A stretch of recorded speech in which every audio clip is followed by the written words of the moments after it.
like 30,000 people show up at the National Stadium. Yeah, right? crazy. Like, and that's the capacity. You can't fill anymore. There'd be more people if you could. Yeah. Right? Then we go to the show and we watch this man perform for 4.5 hours. Crazy. Hundreds of dancers on stage, pulling out all these guest artists. I'm like, this is a master performer. Yeah, yeah. Right? No, 4.5, but like, And people to know, like 4.5 hours is not no regular thing. No, this is most like people perform for an hour and they might be sitting on a 90, chair. yeah. He's doing a Zumba level aerobics show. It's a SOCA performance. yeah. 4.5 hours up and down, running around, dancing, choreography. Like, how old is he at this point? At this point, I've been managing him for 10 years. So he was probably he's about to turn 50. He was about 40 at this point. What's up, everybody? In this special episode of the Manager's Playbook, I'm thrilled to sit down with my guy, Che Kothari, a beacon of creativity who's also the manager of the king of SOCA, Machel Montano. Now, before we do, I just want to send out a big thank you to those who have tuned into this podcast series for deeper learnings and understanding of the music business. It's been an incredibly rewarding journey for myself, as I also get to selfishly learn more about what makes my contemporaries tick in this business. I'm honored to say the least that so many of these individuals have agreed to sit down with me to answer questions about their journeys in order to provide a window of learning for listeners and viewers at home of the Manager's Playbook podcast. So please subscribe, like, comment, so we can continue to build this community together and enrich those of you trying to find the answers to this business for a more fruitful journey. And remember, you can also subscribe to the Manager's Playbook newsletter in the description below for weekly updates and strategies on the music business. Now, my connection with Che is not just professional, it's a personal friendship. We first collaborated on a music video set in Jamaica 10 years ago in 2014, I as the executive producer and Che showcasing his brilliance as both producer and co-director. That experience allowed me to witness Che's unique blend of calm, ambition, and unwavering drive firsthand, transforming our collaboration into a lasting friendship. Before taking the reins as Machel's manager, a role he stepped into 2014, Che's journey was already remarkable. Originating from Toronto, he embarked on his career path as a photographer, capturing the essence of iconic figures such as Damian Ziggy Marley, Nas, Erykah Badu, and others. His passion didn't stop there, though. Che was pivotal in founding Manifesto, a movement rooted in community organization and the arts, fostering a cultural revolution in the city of Toronto.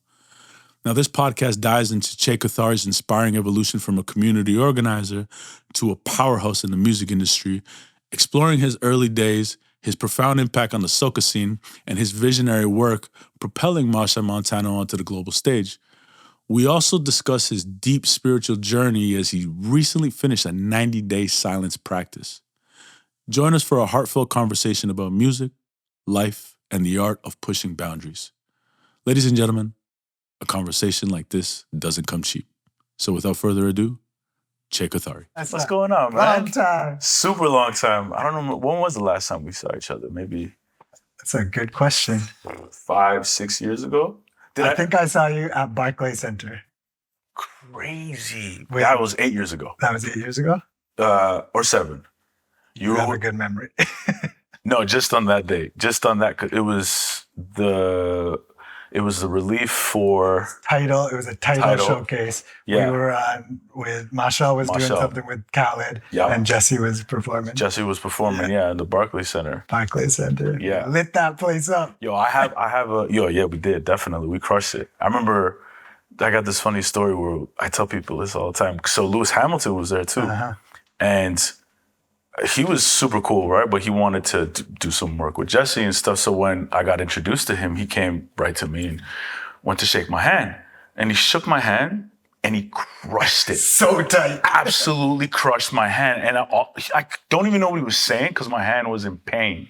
But I was like, how does this guy not know what's going on? But it's because of the grip strength of the F1 cars, right? So that's all I was thinking was like, fuck, man. You're like, he's like talking to you about making a song with Jesse, and you're just like, my hand. My hand. And nice dude, though. And then, the conversation is wrapping, and all I'm thinking about is like, he's going to crush my hand again. I can't even You tap him on the back instead. Or you like, I tried, you know, but it's Yeah. like, but we went for that. And I opened my hand so much so he couldn't, and then he just crushed it again. I was like, all right, man. That man's a legend. I have so Incredible. much respect for him. Yeah. Not only is he the best driver in the world, Yeah. he is, I'm pretty sure he's Grenadian. And he Yeah. built a studio in Grenada. Yeah. And he's all about wanting to make music. I haven't heard him put records out yet, but he's He loves always music. Yeah. talking about like collaborating and making music. He's at all the carnivals. He loves Caribbean Is he? culture. And like, yeah, and he's vegan. He's always promoting healthy lifestyle, looking fit, healthy. Yeah. You know, just Super healthy. a good role model for the world. Yeah. So are you, sir. This guy got Che Kothari in the flesh, Thank man, you, in man. Los Thank you. Angeles, from Toronto. You've done so many things, man. I mean, it's like, it's a plethora of what you've done and where you started. Can you I know where you started, but I'd love to hear it from your perspective because I've heard you talk about it a little bit, but you started in photography, but even before that, I mean, you're not born in Toronto. No, I was born just outside of Toronto. So Just outside. Yeah, both Okay. of my parents, they got married and then they moved to, I think the story is that they moved to Montreal. Then they were in Montreal and weren't really feeling it because they couldn't speak French. And so then they bought a car and drove to Toronto. Uh-huh. And then they moved into Toronto area. I think they live like near Shooter and Gerrard area. And then So my parents moved when they're, in Right, that same area. place. Yeah, Yeah. yeah.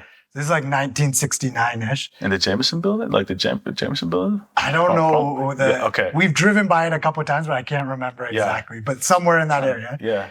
And then an opportunity came up to open up a store in this area called Guelph, which is about 45 minutes from Toronto. Yeah. Born and raised there. I have 3 elder sisters. And my journey really starts and where I learned a lot of my skills was at my mom and dad's store. They ran footwear, like they were selling shoes. Yeah. And so I was there at like 9 years old, just learning how to be a salesperson. You were selling shoes, ringing in sales at the register. Got to the point by like 11 years old on Saturday, me and my grandfather would kind of manage the store, right? Crazy. Like close out the books at the end of the night. I was learning all of this stuff at 11 years old. And then I was growing up with 3 elder sisters, as I said, right? Yeah. And because of their influence and all the music that they were sharing with me, I think at 11 years old, I went to my first festival. Which one was that? Well, I wanted to go to Lollapalooza, right? But my sisters were like, no, you can't come with us. You're too young. Clearly. And, they're doing things at the How old are you? festival. 11? I was 11. Yeah. And my next sister is 13. And then my eldest sister would have been 21 at the time. And my other sister's 19. So you're trying to go with So them. 11, 13, 19, 21. Yeah. And the 21-year-old is introducing all of us to the music. And Lollapalooza's happening. I'm like, I want to go so bad. Please, please, please. And she's like, nah, you're not ready. For some reason, she let me come the next weekend to Smoke and Grooves. Smoke and Grooves concert at Canada's Wonderland. That's my first show. At Canada's Is that Wonderland. with Cypress Hill and Fugees? Cypress Hill, Fugees, Yo. Busta Rhymes, Ziggy Marley, Bass to and Bass. the Melody Makers, George Clinton in the P-Funk. George Clinton, yeah. Bass to Bass opens it up with Chin and Jetty. And Dude, that's my first show as well. then next year I got to go to Lollapalooza. Okay. So how old were you then? I was either 10 or 11. Yeah. Yeah. So we're incubated in this. Like I'm witnessing the craziest thing about that festival. Spearhead. Was it Tribe Called I Quest? think a Tribe Called Quest was there. That Spearhead. lineup is unbelievable. Insane. Yeah. Most of the people on that lineup now, I've personally worked with, which blows my mind sometimes. That's true. That I look at it, I'm like, Ziggy Marley have intimate photographs with Miss Hill Yes. and the Fugees and Wyclef, Yes. worked with them personally. Cypress Hill, portrait sessions, but like Busta Rhymes Crazy. in studio with him and Machel. Yeah. Everyone on that lineup I've basically worked on now. So anyways, at 11 years old, I'm now feeling that energy, watching a community of people coming together, being inspired by music. And it just kind of struck something in me that I want to do something like this. I'm living in a small little town called Guelph. Like no one looks like me. No one has Yeah. these ideas, whatever. But I had met some hip hop artists in town and I was just so inspired. And I started to go to Toronto and watch what was going on at like 416 Graffiti Festival and, what Jonathan Ramos was doing and just watching the B-boys and the graph and the music all living in one space. How old are you here? At this point, I was 15. Okay. So I gave Yeah. birth to a festival in Guelph called Bohemian Ethic. No one knows this part of the story. Before Manifesto, You did? Okay. I did a festival Yeah. Talk called- about it because I don't know none of it. yeah, Okay. I did a festival called Bohemian Ethic in the public square, like what Nathan Phillips Square, Right. Times Square is in New York, Yeah. or Toronto, Nathan Phillips Square. Our little square in Guelph, I did my first festival. I got local sponsors, got the Moog Audio to sponsor it, got my own dad's shoe store to sponsor Nice. it, got enough money, got like canvases out on the street, and I called all the artists into the center of the city and said, just throw down. Like whatever you do, bring it to the forefront. Everyone came through. It ended up being so successful. I moved to Toronto after that, but the city was like, we want to carry this on and move it forward. I was like, I can't keep going with this. You take it. And they've turned it into their own festival now. Wow. Yeah. So it's to this still day- going on. I think, they changed the name and now it's like some youth arts festival So that they're doing. you're 15 years old, organizing the community already, and you know how to do this because you have that skill set that you kind of practice at. Well, so the store was one element, my dad's store, yeah. but really where I learned it is my dad was I think he was like the president of the Lions Club. He became the president of the Rotary Club. He was very active. Like the pillars that I watched in my own household was my mom and dad were like family first, Mhm. business second, and then community organizing and, giving back as much as they could to the community. They brought a guru from India. They set up their own temple in the region. It's still to this day, like years later, I think it's probably like 30, 40 years it must be celebrating. There's a story that I was probably 9 years old at this point when I started working in the store. And we're driving back. One of my aunts lived in Kingston by the beach, Okay. right? We're driving back and it's Canada Day. And I'm like, where are the fireworks? And I'm freaking out on my family. I'm crying. I'm a little kid. I'm crying. Yeah. I'm like, I want to see fireworks. I want to see fireworks. So to shut me up, my dad was like, if you stop crying, and he was driving around like trying to find somewhere with fireworks. He's like, if you stop crying, I promise you, I will organize the biggest Canada Day's fireworks celebration for you next year. And I was Okay. like, all right, cool. Challenge is on. Really? Then he went to the Rotary Club and he was like, how do we not have in this area, like Kitchener, Waterloo, Guelph, Orangeville, all this area, there's no fireworks celebration. Mhm. So he got all these sponsors on board and he organized it. 60,000 people showed up the next year for the biggest fireworks. And I got to light the first firework in the region. Look at that. So all these little things are in my head, like being like, wow, you say something that there's a need in a community. This doesn't exist. This gathering space doesn't exist for all of these people. Let's create it.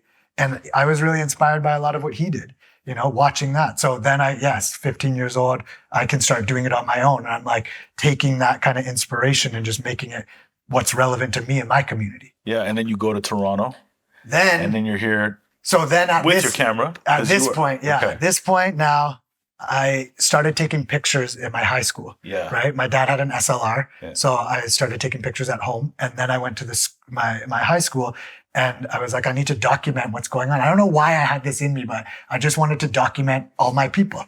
So I started to become the yearbook photographer. Nice. Then, as I'm the yearbook photographer, I realized there's no place to develop all these photos. So I go to the principal. I was like, we need to make a dark room, right? And the principal was like, there actually is a dark room here.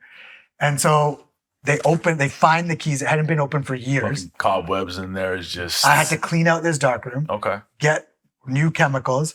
And then I started to learn it with one of my friends around how to do this. I started looking through books, and then I got it to a point where we started a photography club. And I got the way I was doing it was basically, if you wanted to come into the photography club, you just have to buy the paper, right? Okay. And the chemicals. And then we go in here and we'll teach you how to do it. So I was getting to use everyone's chemicals and paper, and I was giving them the tools of how to use it. Oh, I see. So we had a photo club, basically social enterprising from back the in jump. Right? Yeah, that's way better than me. I was just running around with a camera. It was the same when I was younger. It was like my first love and passion was always video and film. Yep. I grabbed that actually from my dad not organizing something like that, but my dad just being like hella Colombian and like going into Dennis Video. I'll never forget. I say hella Colombian as a joke, but it's not for real. But like he went to Dennis Video. He rented like 5 movies. 2 of them I can remember from this day as Rocky IV and Ghostbusters, but he dubbed it from like one VCR to the other. You remember back in the day you do that? And I was watching that religiously. I would watch those movies every damn day. I remember I was in Colombia and I'd watch Rocky and Ghostbusters like twice a day. Yeah. I was 4 or 5 years old, but my dad also had a video camera.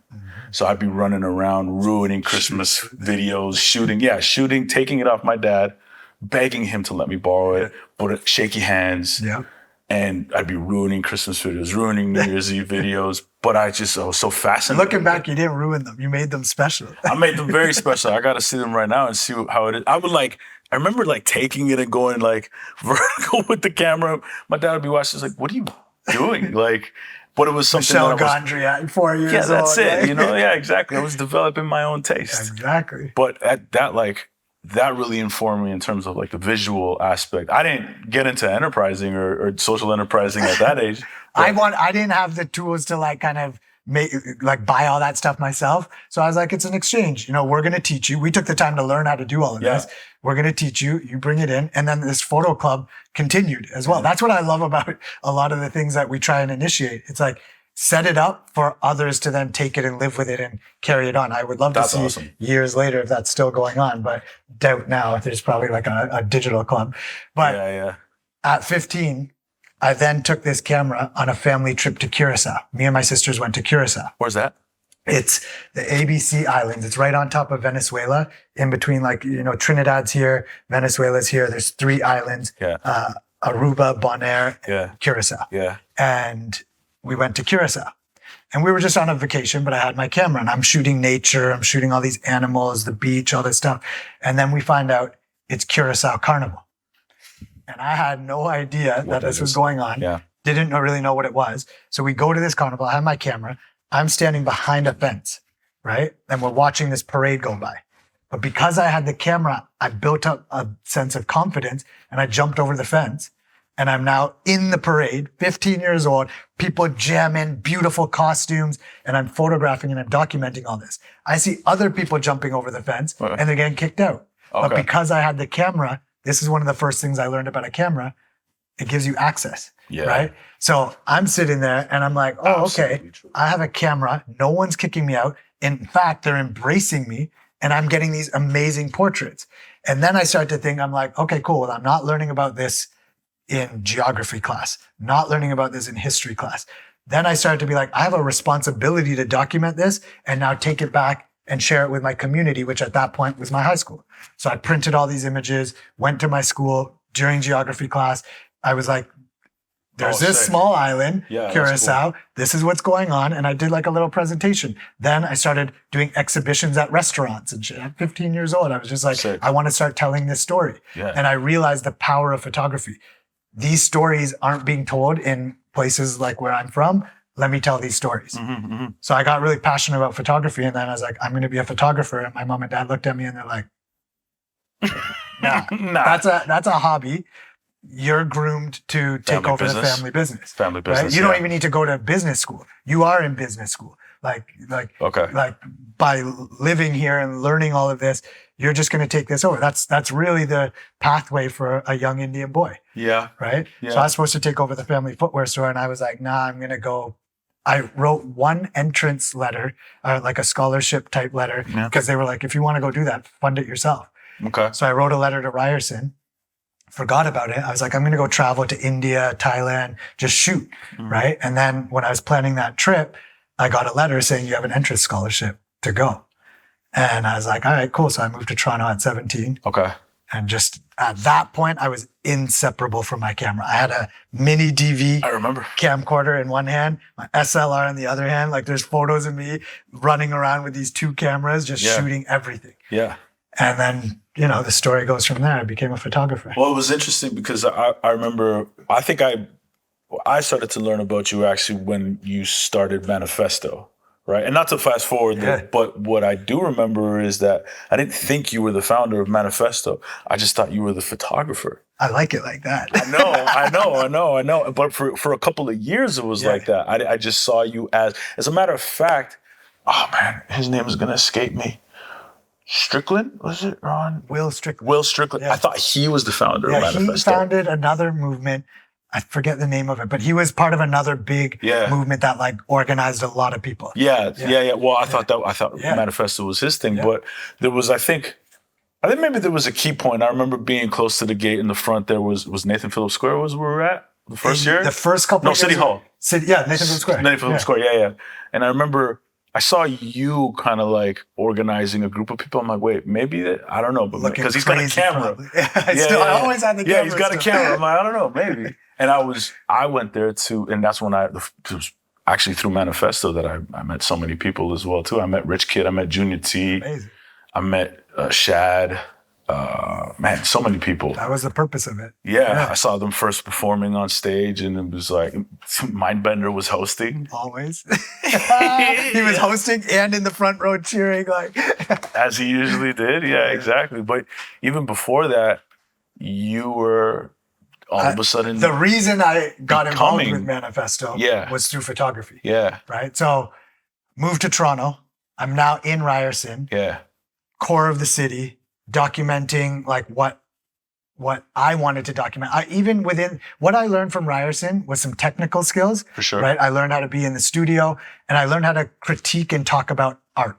Yeah. Right. Because we were talking about art history, but it was very much from a European lens. Right. And most of the students were white, like there was very little narratives of the storytelling that I wanted to participate in. Yeah. But very quickly, living in Toronto, I got introduced to hip hop. You're finding those stories in a full-on way. I was groomed in that through my sisters introducing me to Tribe Called Quest, Fugees, like all of that kind of music. But then when I got into Toronto, I was like, I seeped in it. You know what I mean? I was living in it. And most of all, I got invited to a lot of the B-boy jams. Right.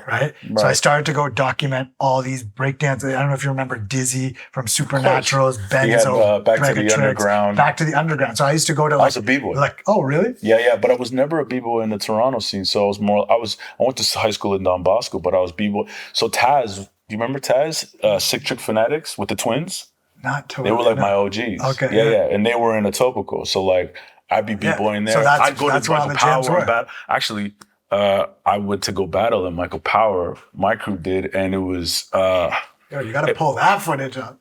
Dude, I did the craziest move over there. And that's where I met my ex, like back in the day, and it was like, who is it? Sorry, Pyro and Goose. Okay. Oh yeah, I know those guys. Sick Chick Fanatics. The names are escaping me right now, but some of those guys were in that crew, and they ended up taking over. Like it was all that back then. I wanted to be a b-boy. I was a gymnast. I came up as a gymnast. Okay, so I cool. progressed pretty far in gymnastics. Yeah. And I always wanted to translate that into being like a dancer. But my role ended up being the photographer. Yeah. And they, like, for some reason, I documented a lot of these shows for free. Yeah. Right. And then, I had to do a project for school, and I was like, will you guys come into my studio?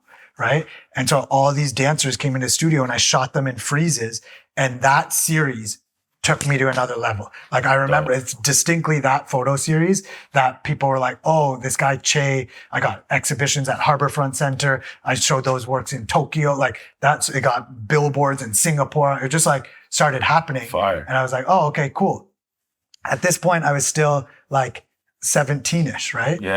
And so then some magazines started to be like, oh, do you shoot fashion? I'd never done a fashion shoot in my life. And I was like, I shoot fashion. What do you mean? I shoot fashion. At that point, I had some business cards. I was just every single person I met. I was like, I'm a photographer. Anytime I met someone. So I met this guy on a photo shoot for Nexus magazine. I don't know if you remember Nexus magazine. Kind of, yeah. I was doing this shoot for like this fashion shoot. And I was shooting DJs, right? DJ Dopey and all these guys. And Jose Rodriguez, who was one of the main guys at Government Nightclub, Government and Cool House, of course, was on set. And he's like, yo, I like your vibe. You should shoot my concerts. And I was like, hell yeah, I'd love to shoot your concerts. He's like, all right, cool. Come this Saturday. You're my photographer now, right? Oh. So I pull up at Government. Right. And security's like, ID. You have to be 19 in Toronto to go to shows. Yeah. And I was like, I'm shooting for Jose. Radio him. I forgot my stuff in the car, and I got all my gear, and the DJ's on. I need to shoot. On the spot. Just started to quickly be like, come up with a story. Yeah. So they radio Jose, and they're like, this kid Che's here. He's like, yeah, he's my photographer. Come in. And then I knew at that point I was going to have to come every week and I have no ID. So I was like, every single security guard, I said, yo, I'm Che, I'm the new photographer on my way in. That day. That day. So I established with all of them, they know my face. I'm a photographer on the way in and on the way out. Super important. You Right? build the rapport. You establish the rapport. They never asked me for ID again. Yeah. Okay, sick. And then from there, I just started shooting then I got into like I shot all the drum and bass DJs, all the techno DJs on stage and like photographing all of this. So all of this is starting to feed my soul of like, wow, the power of music, the power of bringing people together and the power of photography and documenting it. Yeah. Right. And then from there, it just kind of evolved into getting a studio. We launched this thing with a group of friends called Earwax, which was actually already launched. And then I joined that. A lot of people don't know this story about Manifesto. I actually became the documentation director of Style in Progress. Okay. You remember Style in Progress Festival? No. So is that the Mark Echo? Were Echo sponsored? No, that was Mark. That was an something Echo else. Festival. That was an Echo Festival. So Style in Progress was like kind of 416 Graffiti Festival was happening. No. And then Style in Progress became the thing that annually all the Queen West street, like back alleys would get repainted. Okay. During this Style in Progress event. Okay. And then they would do a big show at Young and Dundas and all of that. Yeah. And they asked me, I kind of asked them, I was like, hey, who's your photographer? I was very eager. Like I said, I was giving my card out to everyone. I was shooting stuff for free. I was just trying to be a part of the community. 17, 18 still? This part's maybe a little bit older, maybe 19, 20 at this point, right? Oh, yeah. No, I'm still in Jane and Weston. I'm still over there. Yeah. So I think somewhere around there. So now I'm photographing this festival. Yeah. And in the planning of it, I'm like, you have so much stuff going on. How could I just be the only photographer? Let me be your documentation director. And I brought in like a 20-person documentation You created team, the role. right? I just created a role and brought in all of these people. Yeah. So now there's a whole team of photographers. I was like, artists flying in. We need to catch them from the airport. We need to get the behind the scenes. We need 3 cameras shooting. Like rather than just one photographer, I was like, there's no video. We need a video team. So we created this whole role. And then through the experience of that, I got very close to the founders of the festival and I started having meetings with them.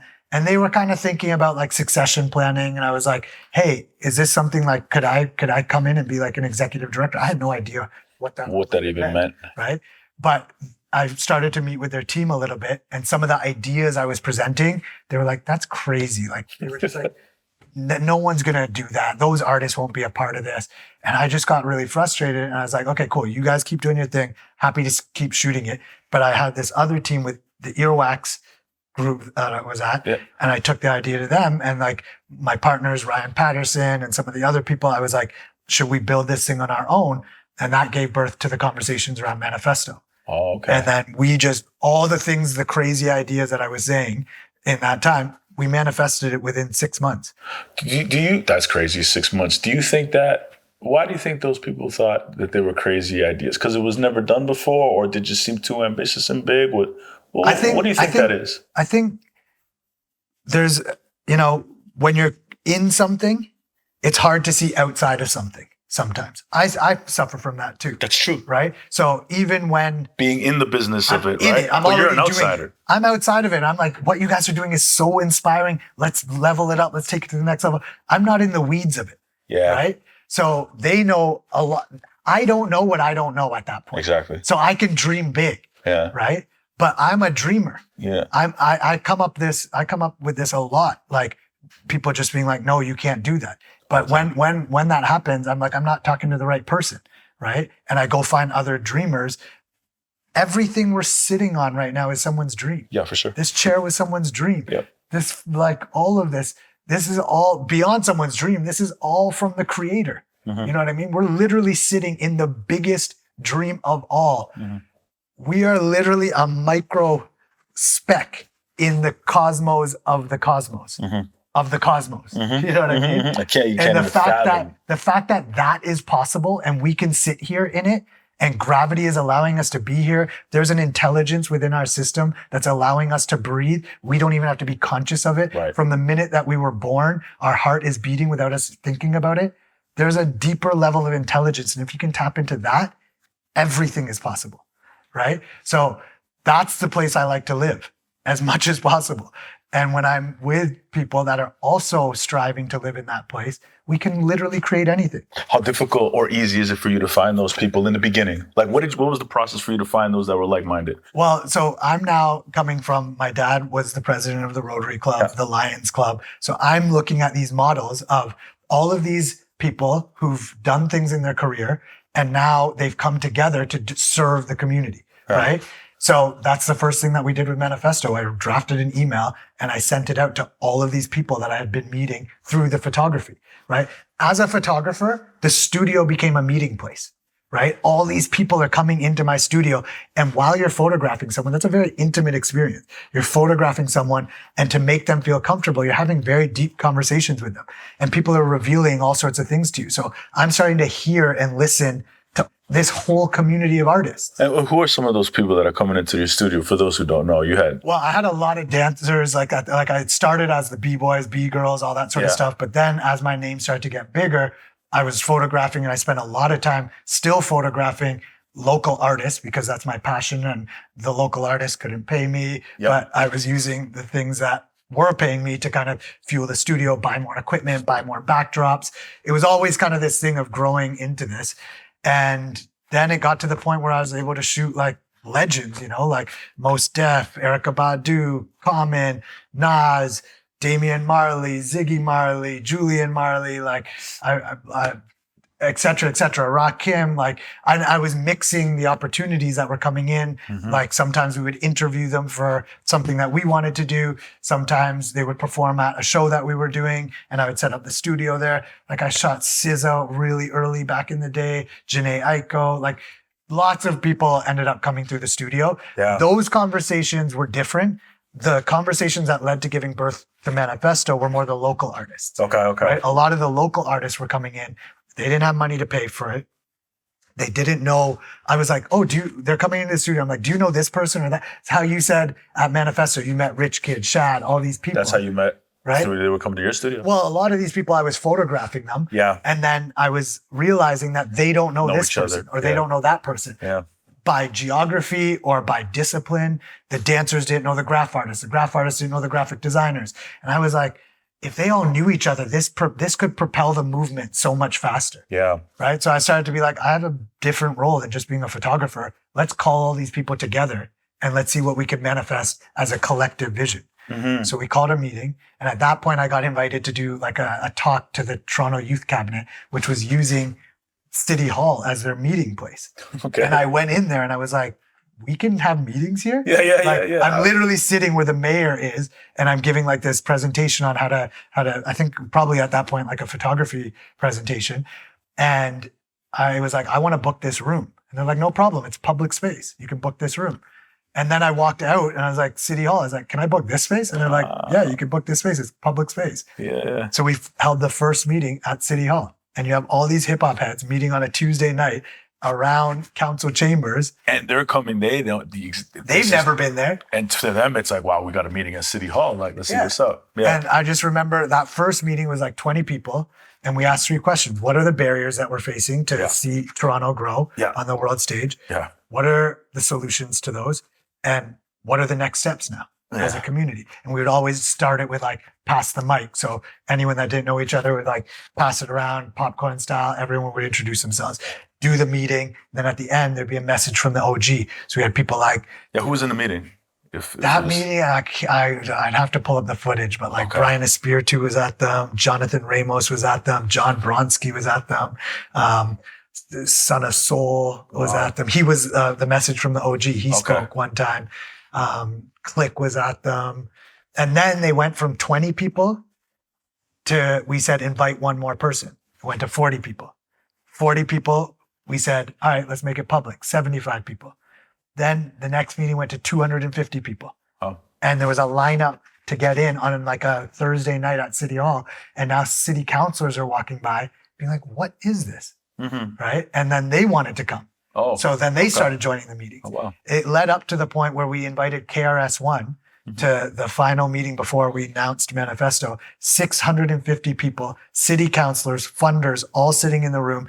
We're analyzing the Toronto Roots of Youth Violence report, and KRS-One is talking about his Stop the Violence movement that he launched in 1980s. So this is what, Year of the Gun?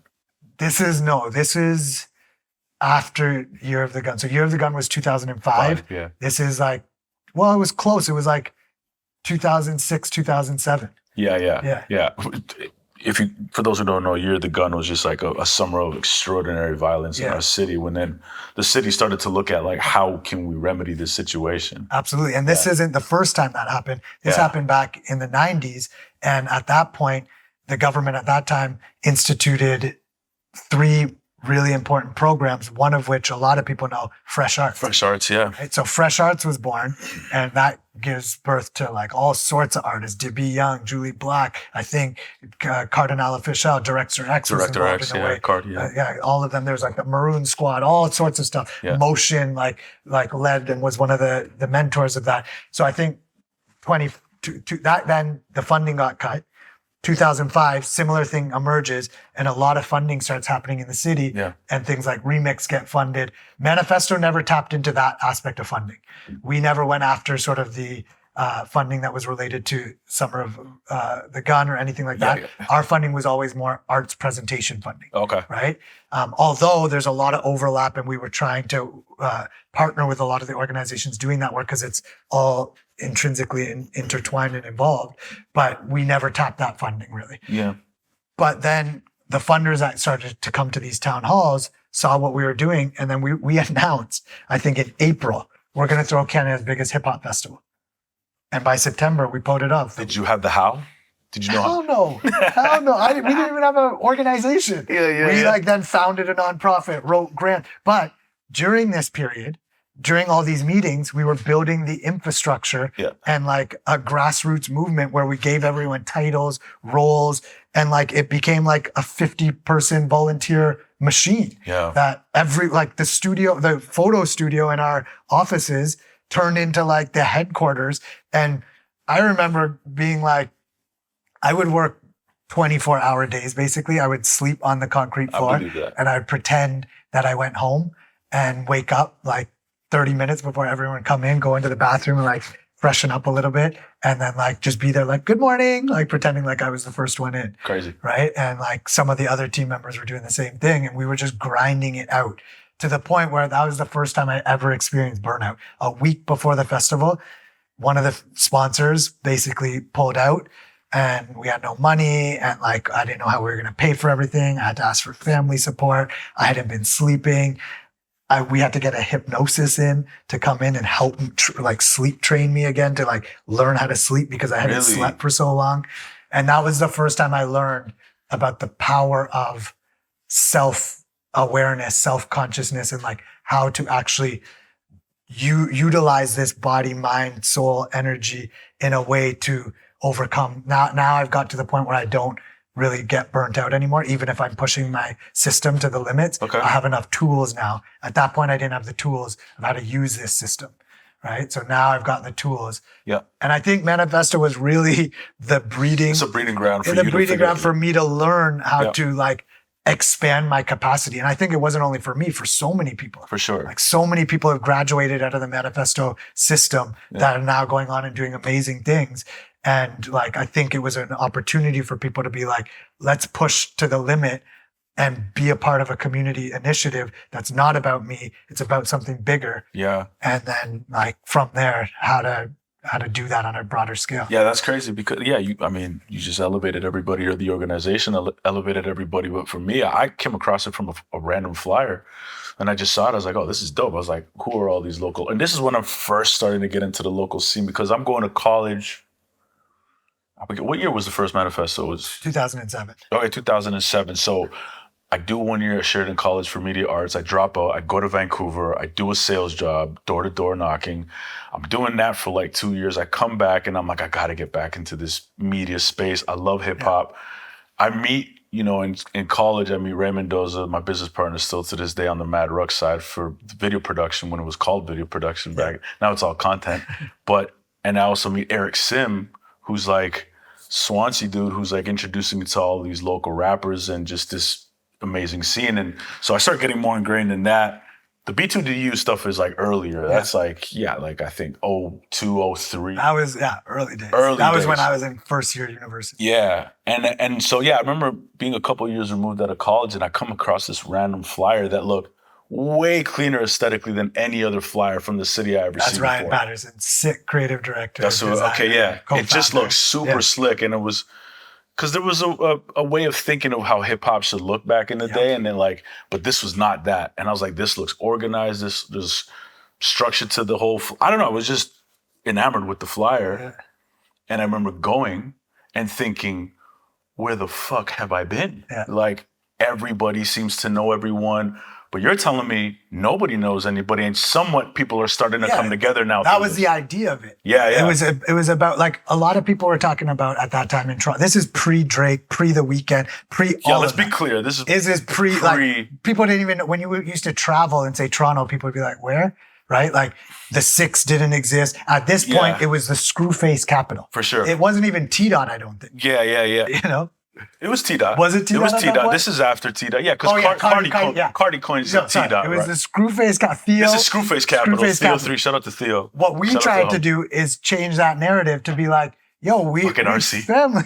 Paid $20 to go to your show to boo you. Exactly. You know what I mean? Yeah. Shout out RC though. Yeah. But that's what I kind of stepped into that community. And my whole ethos was like, yo, I want to bring people together. You had a different vibe. You had a different vibe. There was a different energy around what you and Manifesto was doing with the rest of the city. But not to say that was wrong. It was just a different environment. Yeah, exactly. It's more. There was more coming into the melting pot. It's just different energies. Exactly. Which is dope. But everybody was kind of doing their own thing. Yep. This is like a scene that's growing. And the thing that we tried to do is say, keep doing your own thing. Yeah. Just come together. And at that point, New York obviously had its huge moments. It went to West Coast, Atlanta, and East, like it went all over, and everyone kept saying it's time for North. Toronto, right? Yeah. So we were like, okay, North's not really getting the shine. There's no real platforms that are platforming this music properly.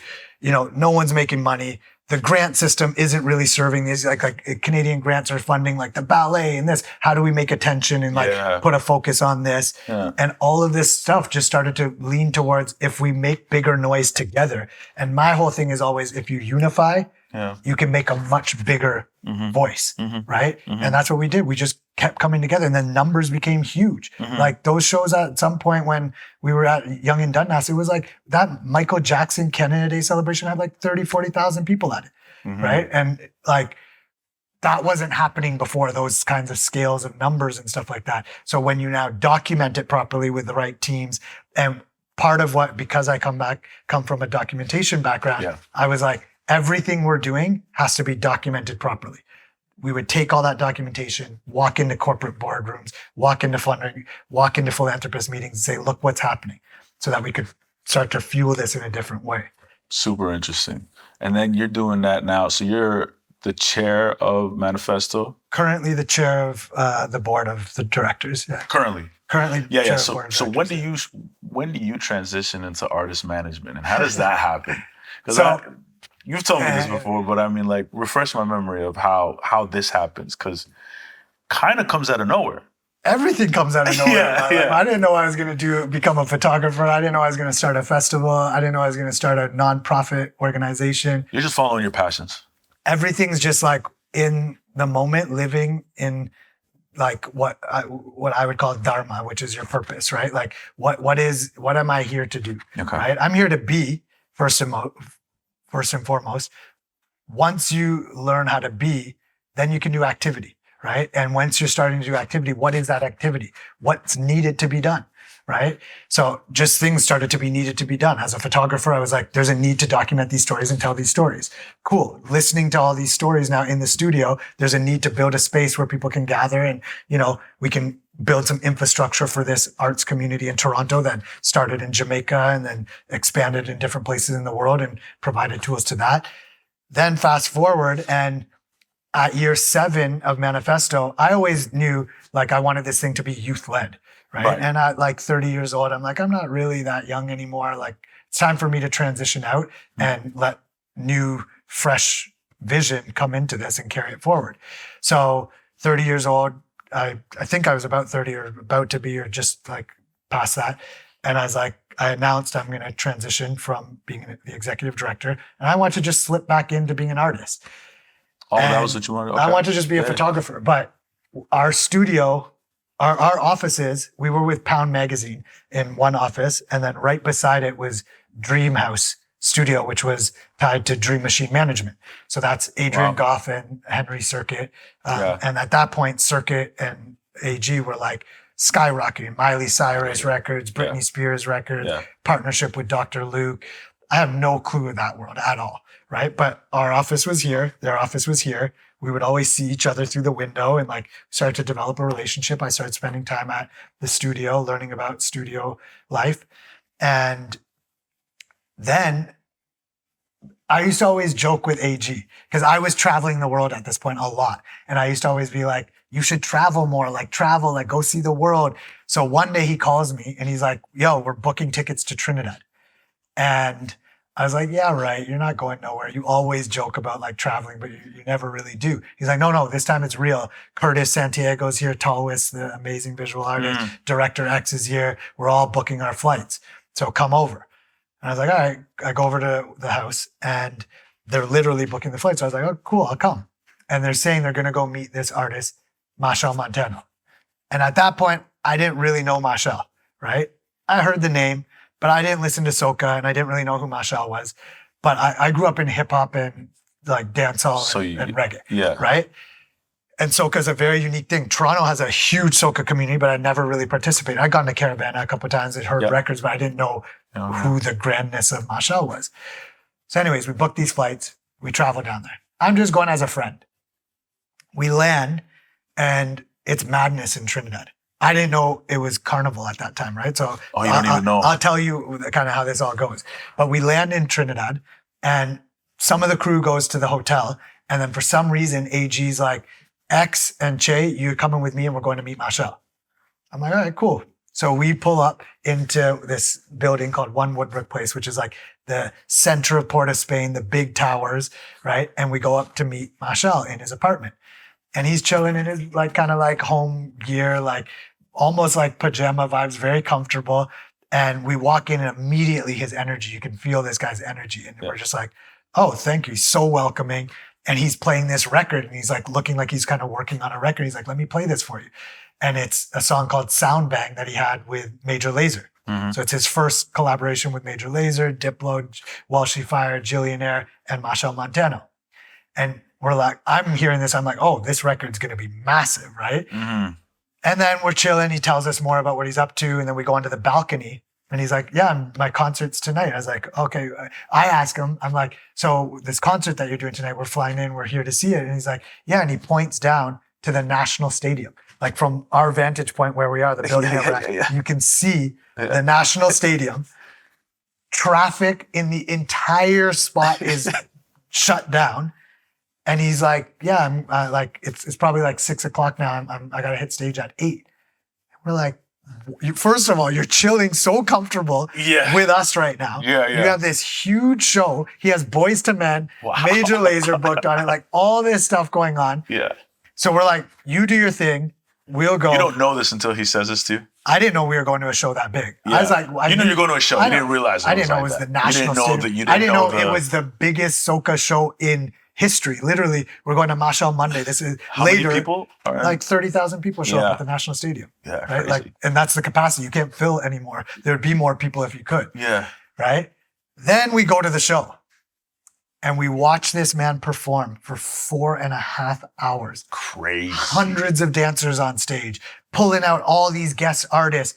I'm like, this is a master performer. Right? No, 4.5, but like, and people to know, like 4.5 hours is not no regular thing. No, most people perform for an hour and they might be sitting on a chair. He's doing a Zumba level aerobic show. It's a SOCA performance. 4.5 hours up and down, running around, dancing, choreography. Like, how old is he at this point? At this point, I've been managing him for 10 years. So he was probably he's about to turn 50. He was about 40 at this point. Okay. Crazy. So I'm standing there with the whole squad that came and I'm looking at AG like, yo, you need to manage this guy. Of course. Like there's no question. right? That's why we went, because Machel was looking for new management and he heard about this Canadian management company. That's why we all went down to see if it was the right fit. And AG's looking at me like, yo, what are we going to do with this? Like this is not in our wheelhouse. We're like, circuits doing all this sort of stuff. And I'm like, trust me, manage this guy. Yeah. Right? I have no skills to be a manager, so I have nothing to say. They're all like flying out the next day. And I find out that it's Carnival. Machel Monday happens, and then it's the week, and then it's Carnival. Okay. And I've always wanted to come to Carnival. This is so full circle to my 15-year-old self going to Curacao and documenting Carnival. Right. And now I'm with the king of Carnival, right? And being invited to like be in this space. So I look around to the crew of 8 of us. I'm like, who wants to stay? Let's just switch our flights. And X is Trini. Of course. And he's like, I'm staying. Yeah. So then we're like, okay, where do we get a hotel? Everything's booked. It's Carnival.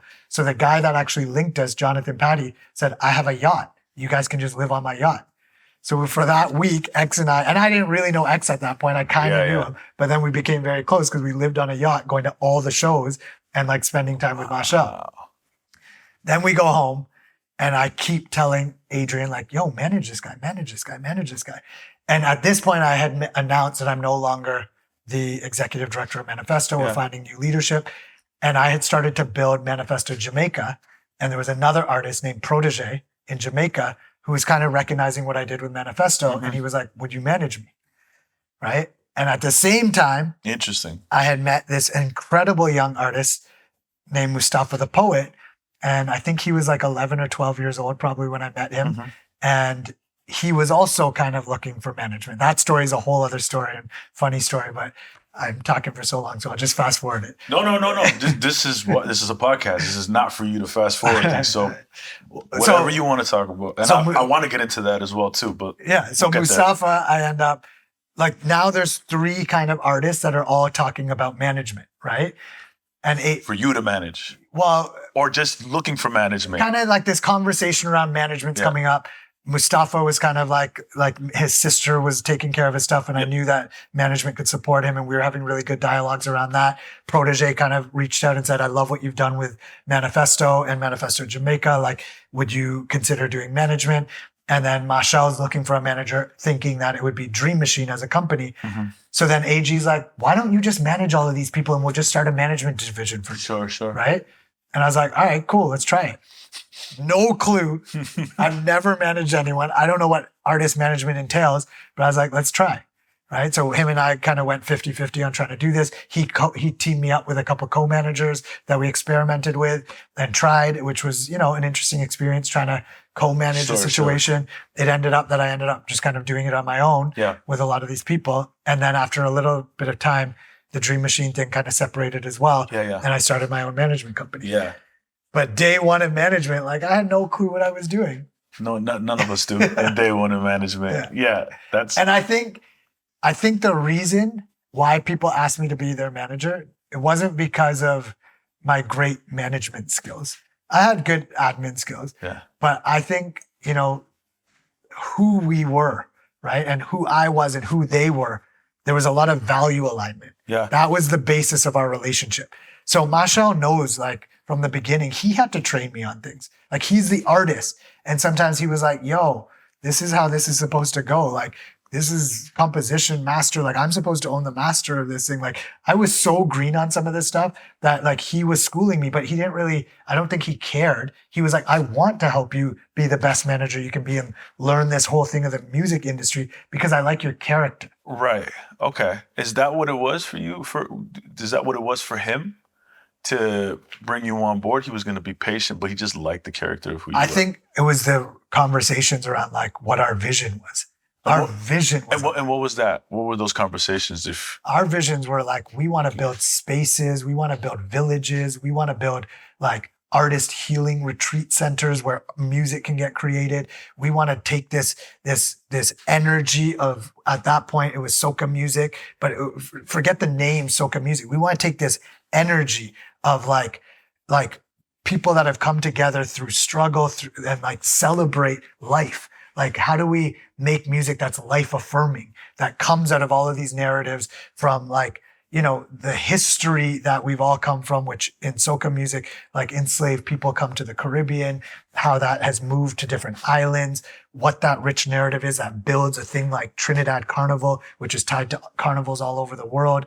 We had a vision of how do we make music that gives people energy and joy and all of that, right? Mm-hmm. And how does that get created? How do we care about the creators of that? How do we actually put them at the center of this rather than this industry that is all about extracting, like, if it's a music industry or you're trying to extract resources, right? Rather than looking at people as human resources, one of our gurus says, they're not human resources, they're human possibilities. Each individual is a possibility, not a resource. If it's a resource, you're trying to extract this resource. Right now, we're in Congo extracting minerals. We're extracting all of the nutrients out of our soil and it's all dying. We don't want to kill the artist. We want to give that artist all the nutrients it needs so that it can be a living, thriving, breathing expression of life. And that the outpouring of that expression is what their art is and what they're giving to the community. Yeah. That's the kind of artists that I want to work with and build and support and nurture. Yeah. Right. So I think these conversations around who are you? How are you feeling? You know what I mean? It's very rare that a manager is like, how are you? How are you? Yeah, Where are you at in your life journey? Like, Right. do you want to rest? Yeah. Most people are like, what can I take right now so I get more commission?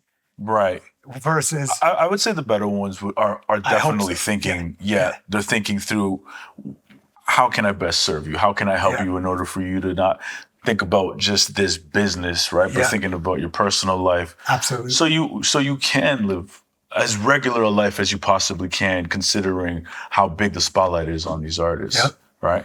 I've been in some conversations, and that's why co-management is hard too, and that sort of stuff, because like certain opportunities come in. One of the greatest things is to have a decision-making framework where you can literally say no to things, right? What does that look like? Like, what are your core values? So what are your core values and how are you going to come to a decision? Having a process so that when there's so many opportunities. Every day you wake up and your inbox is full of opportunities. If you don't have a guiding philosophy and guiding way of working, a methodology to look at these opportunities and put it through some sort of decision-making framework. In the beginning, it's like a written decision-making framework. Eventually, it just becomes your way of being. So you don't have to go through a process and be like, question 1, question 2, question 3, question 4. It just intrinsically becomes who you are, that yes or no. And so does the team. And so does the team. And that's how you want to be. You want to be in a place like, we want to have like, not like yes people at all. That's not what I'm saying. But you want to get to a point where there's a group of individuals that are so united in their mind. It becomes a collective mind. Yeah. You know what I mean? Absolutely. We all know the answer to that. Yeah. Someone don't have to have any conversation. You're in the room. Something you know what comes time in. it is. We know what's up. I know when we got to leave. I know when we're going to stay. I know when like something, I know how to communicate something from side stage to a performer who's dealing with 45,000 people at a stadium and like get the message across in a way. We've just become one mind. We're one movement. We're one energy. Yeah. Right. Yeah. And so I think all of that is tied to why you get me fired up. I love when everybody's so in sync like that. Yeah. That's the best alignment that you can And have. how do you actually do that to a point where now your audience is a part of that? Right. That's a movement now, right? Yeah. You want to translate, like it goes from a core team, but this energy that this core team has ripples so deeply through everything that you're creating that the audience becomes part of that. The experience that you're creating, that performance, the clothing that you're wearing, the whole movement. That's why Bob Marley is who he is. Rastafari is so large around the world. That's a movement rooted in core values. It's very clear what Bob would say yes or no to. You know what I mean? You want to have someone so in tune with who they are and what they are about. Yeah. Their manifesto is clear. You know what I mean? And they're on a mission. That's fire. That's fire. Man, I'm just learning. I'm getting so fired up. I'm just learning just like how you approached it and so many gems that you have there in how you communicate these big ideas. You're a huge dreamer, man. Dreamer. But it was wild because I met another dreamer in Machel, right? You need them. And order to be able to when I facilitate. met Machel, I was like, yo, we had to get to the point with me and Machel, like year one, I flew in a lot of Toronto cats for year one, like John Riera, Big Norm, Connor, like Ryan, like I brought a lot of Toronto team because I was like, this is my team. Machel was like, I love everything that you do. Bring them. So we housed them in Trinidad. They all experienced Carnival. But me and Nate and a couple of people lived in Machel's house, right? And we would have his big kitchen table. We turned into the boardroom. And we realized that our capacity is very large and we can do things without sleeping for days. And, you know, our energy level is at a certain space. And we would notice the rest of the team like would struggle with it. So what we would do is me and him would just, okay, yeah, we're tired. We're going to go to bed, right? 3 a.m. We all go to our quarters and then everyone else is like, thank God. Like the video team, the graphic design, everyone's like goes to sleep. I'm not going to put this in here, but John definitely told me. John would tell me and Connor would be like, bro, like John would be like, yo. Us to a next level.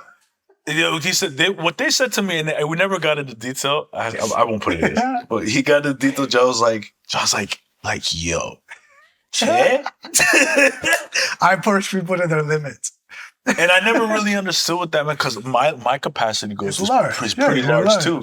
But I do remember like John just like trying to describe it without but he just couldn't. And it just sounded like it was nonstop. Oh. But I wanted to ask him. I wanted to be like, well, what do you mean? You know, because he's like, no, Carnival is like, these guys are nonstop going. Because I think that's when you would fly them out specifically, like during Carnival time. We'd be like, they're in the document. They shot part of the documentary. And at one point we put the cameras on them. And they were like, these guys are fucking aliens. Literally. Wait, is the documentary out? It's coming out next year. Okay, yeah. It's a 10-year since 2015 they came and shot it all, and 10 years later we're gonna. But what I remember as well too is that like their capacity grew so much more from that. Exactly. And that was Manifesto. Manifesto was the first level of it. We pushed everyone's boundaries. Yeah. Once you expand this energy to this level, you're like, oh, my sensory body's out here. Then you push it a little bit further. Oh, it's here. It's actually infinite. Yeah. You're part of an infinite energy if you can tap into it. But people are so identified with themselves in this body that they think the border and the boundary is here. The boundary is limitless. Yeah. But how do you get to that though without, because that's a constant fight, right? Yeah. There's a lot of tension with that, I think too. Yeah. How do you push through to that where somebody says, fuck it, no to nothing more? Well, so let me tell you, so when Machel and I would say like, oh, we're going to sleep, we would do that consciously so that the other team would go to sleep. Then everyone would go to sleep. And then about 15, 20 minutes later, after everyone's snoring, Machel and I would come back out at like 3:30 and finish and work till like 6, 7 in the morning and then like go straight to an interview. Right. Wow. And like same thing that I used to do with Manifesto, sleep on the floor when everyone left, wake up, pretend I was there. We're now doing that with another guy where I was like, oh, I have a compadre in Machel. Right. His energy's actually further. He was pushing my boundaries. Kindred spirit. Right. Yeah. Then we met Sadhguru. Me and Machel then met Sadhguru and we're like, he's beyond all of us. Okay. Right. Like his capacity is like way beyond us. He doesn't sleep for like ever and doesn't eat. And like, he's just on another level. Like, how long would you guys go without sleeping? Sometimes, I don't even know. Sometimes it would be like 3-4 days. Like we just have to go. And Machel is an alien. Like he would do all of what we're doing on the organizing level, planning level. Then he would go in studio, record. Yeah. We were shooting a movie. He was executive producing and the lead actor of a movie. He was doing the soundtrack to the movie. Yeah. We had 30 concerts within 2 weeks. He was doing his national stadium show, 30,000 people flying in guests.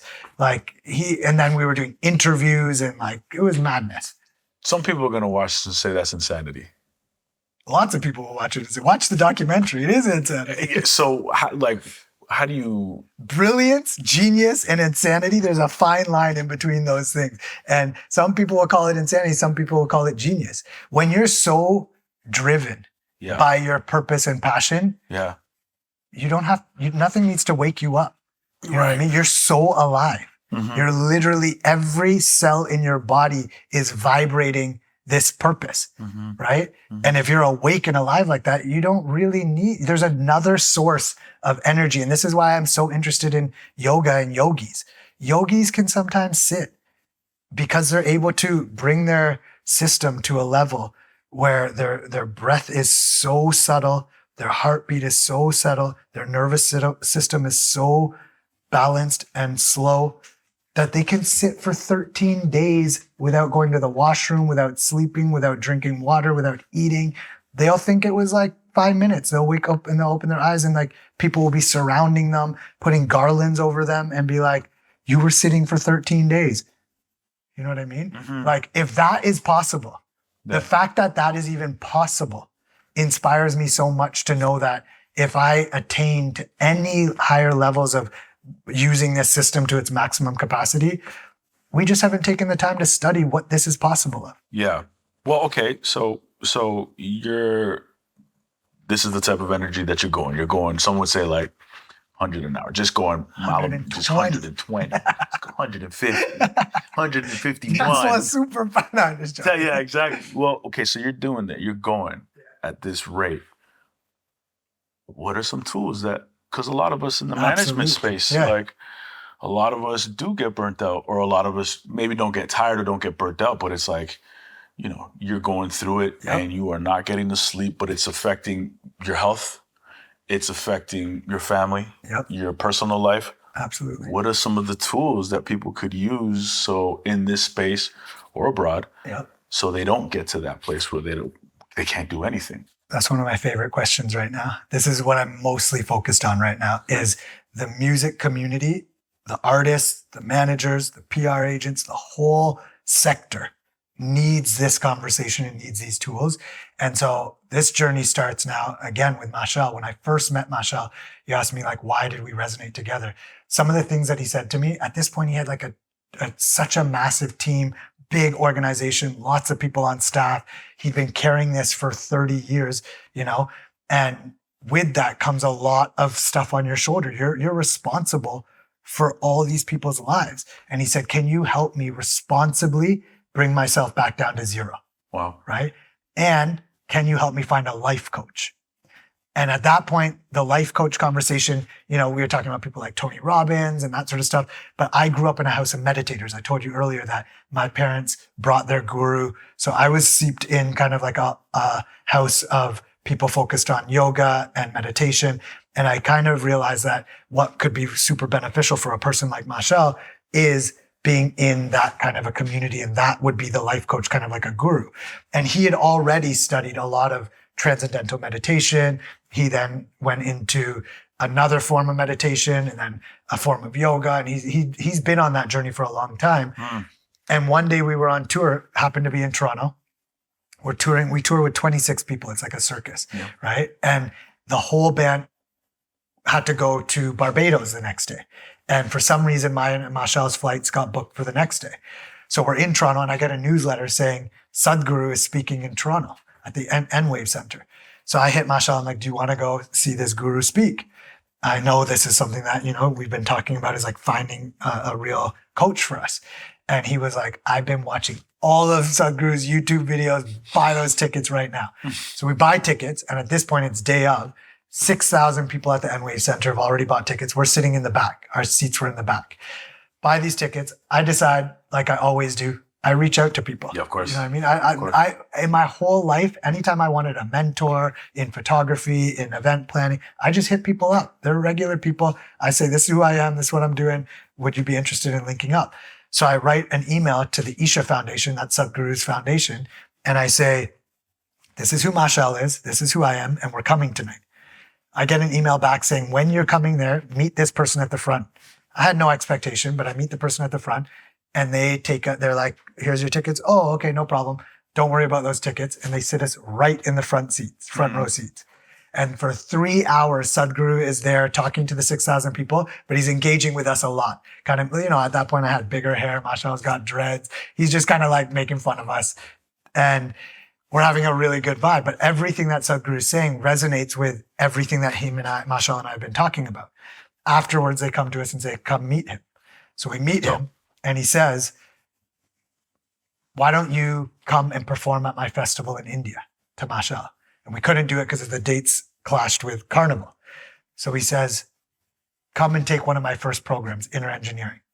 And we were really, after hearing him speak about everything, we wanted, as you just said, what are the tools? We wanted a tool in our life that would enhance our perception, right? Artists and the arts community, so much of what we do is express. Yeah. We're constantly expressing, but we're not taking lot of enough giving. time, not only giving, but we feel we have something to express when we're not taking enough time to perceive. Mhm. To express, you should perceive. Take some time to just perceive. So now Machel's been out there expressing. We were like, okay, let's take this time to enhance our perception. So then we go to this program. We learn this 21-minute meditation technique with a little bit of asana-based preparation. So like 9 minutes of preparation, 21 minutes of meditation and kriyas. And we learn how to now channel our energies in a new way. And we went through this, and now the transformation that Machel went through, and myself, but like I said, I'd already been like kind of a vegan. I didn't smoke, really drink, that sort of stuff. Machel's transformation doing this was phenomenal.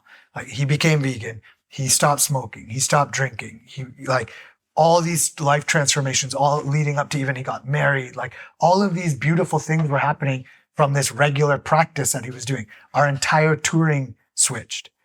And for me being his manager and him being an artist that I'm now traveling with, me being on the road with him was amazing because we could support each other in our spiritual path, right? In our practice. Mm-hmm. If I wasn't with him or he wasn't with me, maybe we'd fall off a little bit. But like, I was thinking about how do we make sure that we schedule interviews at a time that allows him to do his practice. We're making sure sound check doesn't clash with it. These practices that we're doing, you can't eat for 4 hours before you have to have an empty stomach. So like, how do we plan meals around it? All of these things. Yeah. You know how touring is. Of course. Right? So if you're not with someone who's caring about that aspect of your well-being, it's never going to happen. It's not going to happen. Right? So then I encourage the whole team to start to do it. Now, like Nate, my assistant's been doing it, like all of these things. We're trying to get the whole team on that vibration. But Machel and I kept propelling our way forward. We did one program. Then we did the next program, which is called BSP, which is an experiential program that you kind of poke through the veil. Like, it's like looking through the other side and being like, oh, all that can exist in life, right? But it's just a glimpse into the possibilities of life in a different realm. And then we kept learning more and more tools. And when the pandemic hit, Machel actually went to India, to the ashram in India, and spent 7 months as a volunteer. Oh, wow. Like, okay. One of the biggest artists in the Caribbean, the king of soca, coming down to a volunteer level, dissolving himself, dissolving his persona, all of this stuff that we built up of who we are. Was that known? Do people know that he did that? A little bit, but not really. Like, the story kind of got out. Like, Sadhguru eventually on his birthday tweeted. So now everyone was like, why are they tweeting this volunteer? Like, who is this guy? So then in the ashram, everyone started to research, like, who is this guy? People started to find out. And then Machel actually performed finally at the festival that that Sadhguru invited years ago. He got to perform at the festival. Yeah. That was actually the biggest performance of his life. He performed at Coachella, main stage with Major Lazer. Yeah. That's 250,000 people. This festival in India, Mahashivratri, has 1 million people in attendance and 140 million people watching online and television. The first year I went to that festival, I registered for Polestar, and they were like, this is bigger than the Grammys and same numbers as the Super Bowl. What is this thing? They didn't see. They didn't this side of the world doesn't even know anything about it. Now they're going to start to know about it, because I met with Sadhguru and said, what we've done between mine and Machel's relationship, we want to now do this for the industry, for the music industry. This is what the music industry needs, right?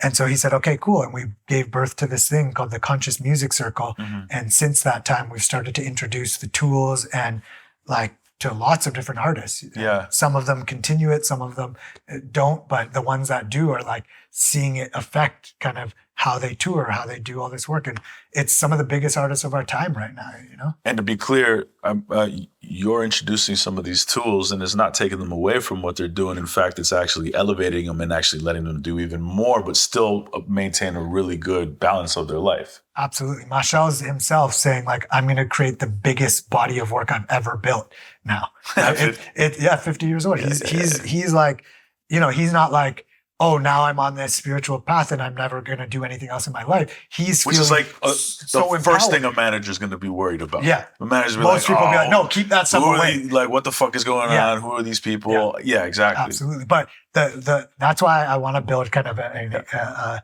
community of these people. Yeah. Because as people start to see other role models and their peers doing it, it's beautiful. I don't want to mention names, but I'm telling you, top 3 artists in the world right now are you doing told me this. a couple before. Yeah, some of the biggest artists in the world are like, we're going next week to the ashram, right? And it's like amazing. And these artists are like, while I'm there, they're picking up the phone, calling their friends who are like number 1 and 2s and 3s and 4s of the pop charts right now, and being like, you should do this. This will benefit you. And in no way the spiritual path is to turn you off of what you're doing. Yeah. It's to empower you. It's to actually help you understand the gifts that we've been given and to express them in a deeper level of perception, right? So it's to actually empower you, put you on fire, and like set you out into the world and like blaze up the place. That's crazy. That's amazing. It is. Were you communicating any of this or like having these conversations with Mustafa the Poet? Like, how are you still working with Mustafa? Mustafa and I are like family. Friends forever. Like when I met Mustafa, like I said, he was, I think 11 or 12 years old. I went to do a venue scout for Manifesto. It was like a movie theater. Yeah. And I just happened to sit there while in the intermission while Mustafa did a poem. And I was blown away. I was like, who is this kid? I need him on my festival. So I went up to his manager, which is his sister at the time. And I was like, I would love to book Mustafa. Everything he said, I love what he's sharing. And this needs to be on like the main stage at Manifesto. And we just developed a really good relationship. I can't remember the exact facts on it. And please, if I say it wrong, Mustafa and your fam, don't get mad at me. But I think I was like, how much is it? And she's like, $75. And I was like, no, I'll pay you like $150. And she's like, no, our rate's $75. And I just thought it was so beautiful. Like, and then I found out it was his sister, and and then we just developed a relationship. And then through booking him for Manifesto, me and him started to vibe, and just, I love his spirit, I love his message, everything he was sharing. And then I just ended up kind of taking on the role of being his manager. And then that grew. We did some amazing things together, put out his first poetry album. He performed all over the stadiums with We Day and all that sort of stuff.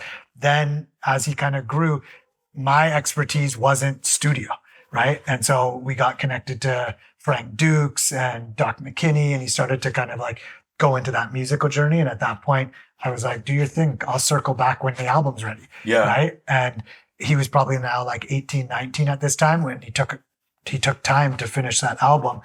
But then what was so beautiful, and that's what I love about relationships. Like for me, if it's not our time to be working together, I don't have contracts with nobody. Yeah. I literally don't have contracts with nobody. That's an important thing to talk about, because a lot of people... And I'm not saying you shouldn't. Or, exactly. With some new relationships, definitely I'd have a contract. For sure. But with Machel, there's no contract. With Mustafa, I didn't really have a contract. I had a contract with him in Dream Machine, but I helped him get out of that. And it, like, full circle moment, I ended up landing in LA when he was doing his listening party. And Mustafa was doing his listening party for his first album, When Smoke Rises. And it was at Dukes' house. Uh-huh. And I go there and I'm listening to it. And afterwards, he was like, we were just kind of debriefing on the experience. And, that album is so personal to him. Yeah. And he didn't really plan on touring it. He wasn't planning on doing any shows. Yeah. He was like, but after that experience and kind of speaking about the work with his small community, there's maybe 30 people in the room. He was like, I think maybe we could do an LA show, right? But he wasn't sure about it. And then it was Juneteenth, and we went out to Lamar Park, and we bumped into the founders of the Black Lives Matter movement, and we ended up at this private birthday party at Goya Studios. Mm-hmm. And we were in Goya Studios, and Mustafa was like, yo, I could probably do a show here, right? And I was like, okay, cool. And then we just started talking about it. And then we got support to actually do his show, his LA show in Goya Studios. Yeah. And we produced that together, and me and him started to kind of collaborate again on just producing this show. Yeah. And then that show was, were you there? I was there. I was there with my girl. Yeah. It was emotional, man. That show was It was incredible. I've never experienced quite anything like that. I still haven't to this day, and I probably never will. Yeah. And I remember just the energy in that room was very different and very special. My girl was crying. She threw out that experience. We had to hand out Kleenex to the whole room, the whole place. After that, we learned that there has to be Kleenex boxes when Mustafa was performing, because the way he spoke about what he and his community has gone through is, something that will touch anyone that's in that room, It's very real. And what I found super fascinating from that was his humor in all that darkness. Oh, I know. And I don't want to speak for him, and but it really felt like, there's a lot going on in my life, and I need to talk about it. But I gotta also be able to have some laughs with myself in order to make this feel a little better. I don't know if that was what it was for him. I can't speak on his. I don't want to speak to him, but just watching it. But knowing him, he is literally. I think he should have a stand-up show. Mustafa is the funniest. I have not rolled on the floor and laughed as hard as he makes me. I spent some time. A remix project in the studio, just shooting the shit. He is hilarious. Well, that's kind of what I wanted to say. I'm always very careful about talking about other artists when I'm doing these things, because I don't want to speak for them. I have a lot of relationships with a lot of these people, but you don't want to make somebody you don't want to offend somebody because you don't want to speak for them. But I was in this place watching this show. It's very somber and it's very heavy, but at the same time, I'm hearing what feels like stand-up. And I'm like, yo, how are you balancing this? You're making us cry, you're making us laugh. He knew how to hold space in a way that trained facilitators, therapists, community activists, organizers, he was able to hold all of that in just the essence of who he is and his character. And that was Mustafa on that stage. And after that for show, 100%. That was just who he is. That's who he is. And I really feel like, there was a little bit of rehearsal for that show, but not really. Of course. You want to just get through the, and the kinks of it. There was the nuances of it. There was his performance may not be the way that he wanted it or whatever, but it was just so him and so real. Oh, it was very real. And the ambiance of it, the way it was lit, the way that we have the trees. I've never seen anything like that. It was, people sitting on the floor. Yeah. You literally have some of the top artists in the world, top movie actors in the world sitting on the floor with their shoes off. And all of that was well crafted to hold space. And he held it in a way that is masterful. Yeah. Right. So then after that, there was a little gathering at Duke's house where we debriefed the show, and it turned into almost like a talk back, like in theater. That same day? Yeah, that same right night? After that, we all went back. Okay. And there was a debrief, literally like a theater talk back. I remember that actually. No, I didn't go. No, you told me pull up, but I don't remember why I didn't go. But. And for some reason, it just turned into a little space where everyone gathered, and he was storytelling, and we were talking about the experience of performing. And then after that, we spoke, and he was like, I think I could do a couple more shows. Right. Toronto, New York for sure, maybe London, maybe Sudan. Right. And then it kind of turned into okay, let's explore this. Right. And then we ended up doing New York together, Toronto together. We were supposed to do other shows, but the pandemic kind of ruined it. I think that was around the pandemic time. But, we sold out Massey Hall. Everyone told us, don't do Massey Hall. Your first show in Toronto should be a small venue. Yeah. Grow it. What are you going to do after Massey Hall? We're we're going to do Scotiabank Arena now.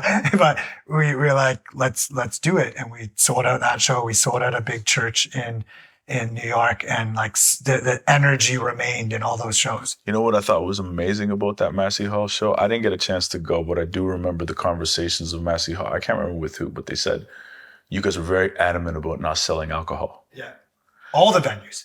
Every venue. All the venues. Yeah. I was incredibly impressed with that. Well, how much conviction you had with that. And that's some of the best artist team management teams. When they say, this is how we want this presentation to be, and we're not budging on it. Yeah. That's that decision-making framework. Yeah.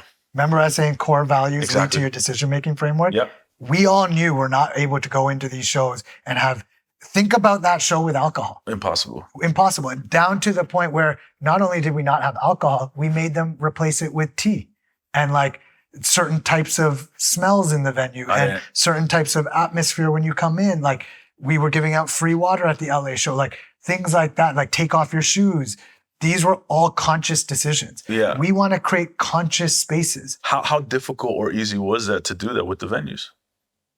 Mustafa has a really beautiful reputation. Yes. And in Toronto specifically, Yeah. it wasn't that hard. It was a challenge because obviously That's are where things they make like, their money. that's where they make their money, Yeah, right? yeah, yeah. But if you're not going to get the show then.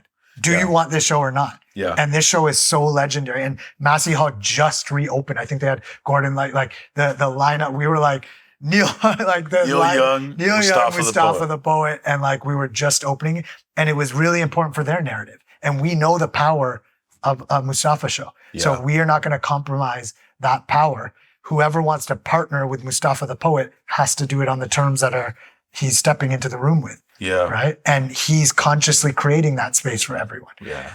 Yo, the stories of that show. I was in Tennessee with one of the artists doing a program like that program. And I got a phone call.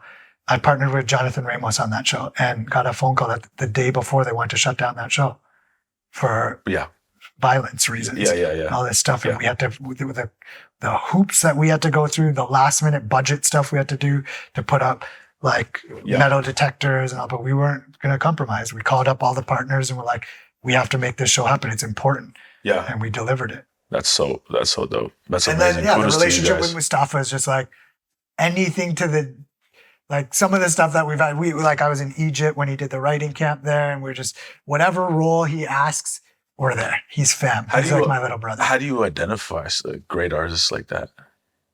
Or do they identify you?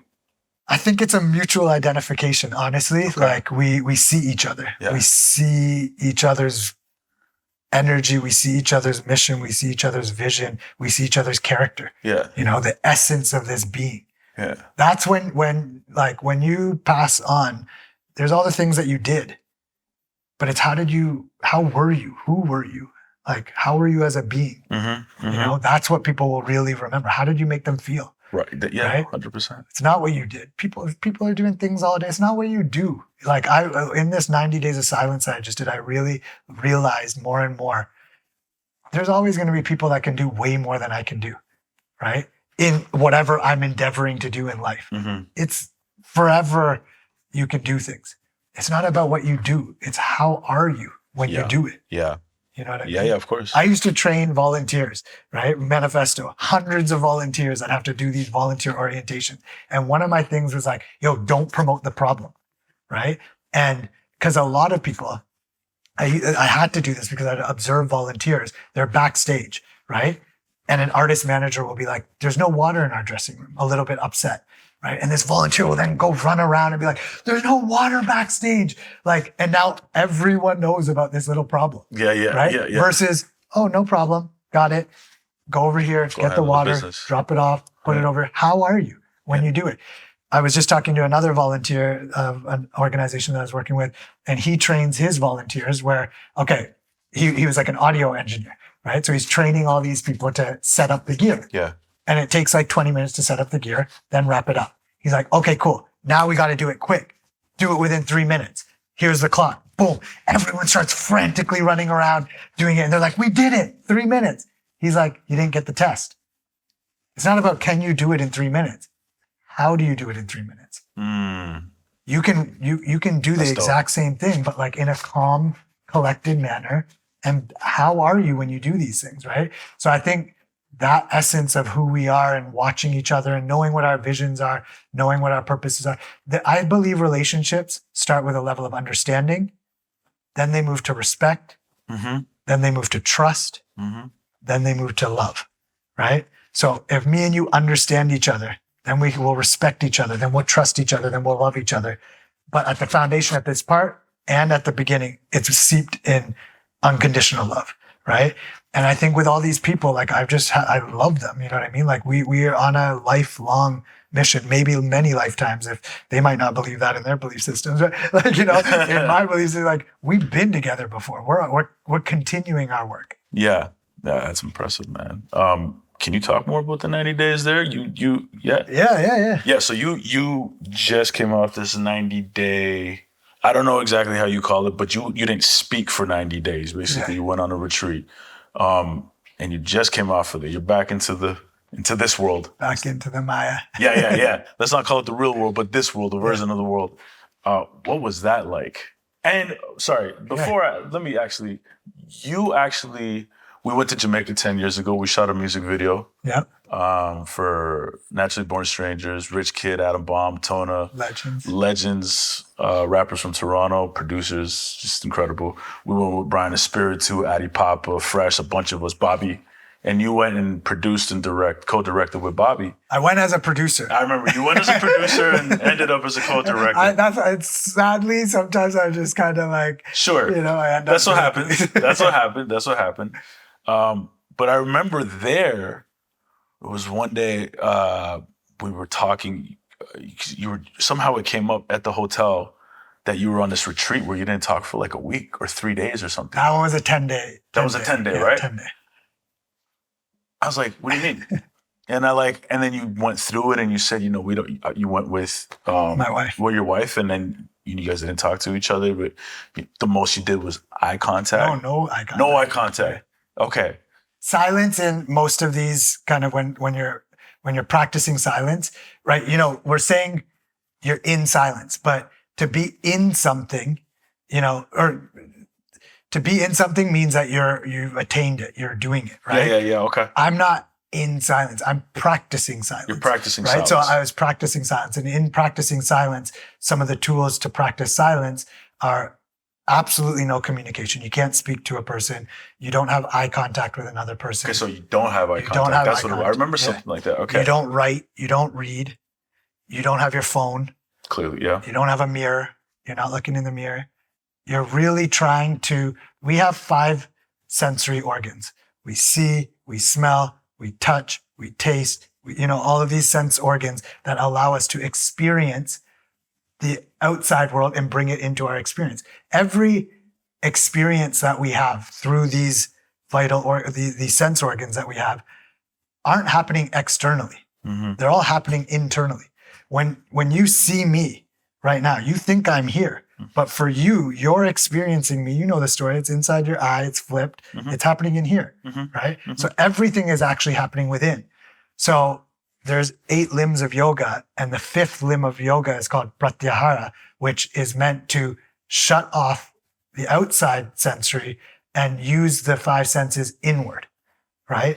And so in practicing this, I'm trying to shut off everything else. And your visual apparatus is one of the things that you get most ingrained in. Most activity is happening with your eyes. Yeah, right? Of course. So if you start to reduce that, you just look down and you try not to have things into your visual field, you actually can start to turn your senses inward. And that's what I was practicing for 90 days.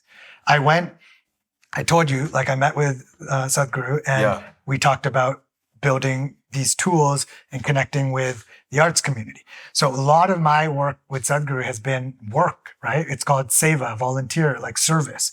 And that's a spiritual path. Seva is volunteering, being devoted beyond yourself, being devoid of yourself and giving and being of service to other things, right? Okay. And that's one way to really attain. And so I am now doing a lot of that, but I wanted to focus on the other aspect, which was sadhana, and these practices. So I met with Sadhguru and I asked him, how do I do this? And he recommended that this would be a great way for me to be living in this and really focus some time and attention. And for me, 90 days, no phone. I'm sorry, I'm not proud of this, but my screen time is 15 hours a day. I'm on phone calls nonstop. On my WhatsApp, I should be an ambassador for WhatsApp. You know what I mean? Literally, I live and breathe communicating. For sure. So now to block that out, luckily I have an artist that my main relationship, I don't even want to call him a client. My main partner in life is in work is Machel. And he encouraged me. He was like, go do this. So 90 days. That's important. There. Yeah, to have that kind of support. My family supported me. My wife supported me. So your wife didn't go on this one with you? She didn't go on this one. This was a personal journey. Yeah. Yeah. And so, within that 90 times, it was a time for me to live in this experience. Not only live in it within myself, but live in a consecrated space. The ashram is a phenomenal, their spiritual infrastructure designed to help you go within. right? There's actually spaces that are designed that are very conducive for an individual who's trying to progress in their spiritual journey. So what was that like? It was intense. It was very, very intense. I don't know, like you can't really you can prepare a little bit for that to get more and more subtle. Like, you know, I was eating less cooked food. I was eating more raw food so that my nervous system like was preparing to enter into this. It was, you know, it was a very heavy duty schedule. I can't really go into the schedule, but every day I was waking up 4 a.m. from 4 a.m. onward till 9:30 p.m. Very disciplined practices, you know, and you eating here in this? Yeah. So 2 meals a day, like 10 o'clock and 7 p.m., 2 meals a day. Other than that, no other food. Yeah. And yeah, it was like, it was an opportunity for me, one, to shut off the outside world in a lot of ways. Yeah. And try and discover, like, we never take time to like figure out this, you know, what is this capable of? What am I doing with this hardware and software? The hardware is this body, the software is this mind, right? And realizing and going through practices that actually help you separate from this body and this mind, right? And being able to, as I said, I'm in silence, I'm practicing silence. But to get to that, you have to first have a sense of balance, right? And the yoga asana practice, like the physical aspects of it, help you to align your system, right? The kriyas are helping you to align and learn how to channel your energy in a certain way, right? And then getting that balance allows you to be able to be in stillness, to be able to sit. To attain silence, you want to be able to sit for a long duration of time. Yeah, of course. People can attain silence in music and art and culture. One of the beautiful things about music, art, culture, sport, even a doctor, you're so attentive into something. Like someone who's playing basketball, they're so focused. They're in a deep level of silence. Someone who's singing can achieve the essence of silence. Yeah, it's like right? the zone of proximal development. You know, that's so people can attain that, but in that high level of activity, you can't sustain that. Right. So for a human, stillness allows you to attain silence for a sustained period of time, right? And in other creatures, stillness is needed for survival. So a snake, right? A snake, if they're moving all the time, they'll get caught and they'll get eaten. So they need to be still. A cheetah or a lion or something like that, if they're moving and agitated a lot, they'll never be able to catch their prey. They have to be super still, but highly attentive, but then be able to prey and get their food. So for most creatures, stillness relates to survival. For humans, we need activity. We need to go do things and make things happen to be able to gather our food and then eat in that way, right? Activity is what is needed for survival. But to go beyond survival, to reach higher states of consciousness, we need stillness, right? So then you achieve stillness and then you can maybe peek into silence. And I think that in that 90 days, I experienced what I would call silence a few times. And it's a state beyond, it's a different dimension. Do you know how to describe that? It's indescribable in a lot of ways. And I wouldn't want to describe it to give someone else an impression of what it is because you need to experience it for yourself. But it's indescribable. It's that essence of union. Yoga means union. People think yoga means like bending over and doing all these things. Yoga means union. Yoga means obliterating this identity of self, this boundary that we've created, going beyond that boundary and becoming in union with everything, realizing that my breathing apparatus, half of it is on a tree over there, and that I am one and the same. Right. It's crazy. Like we've built up these personas.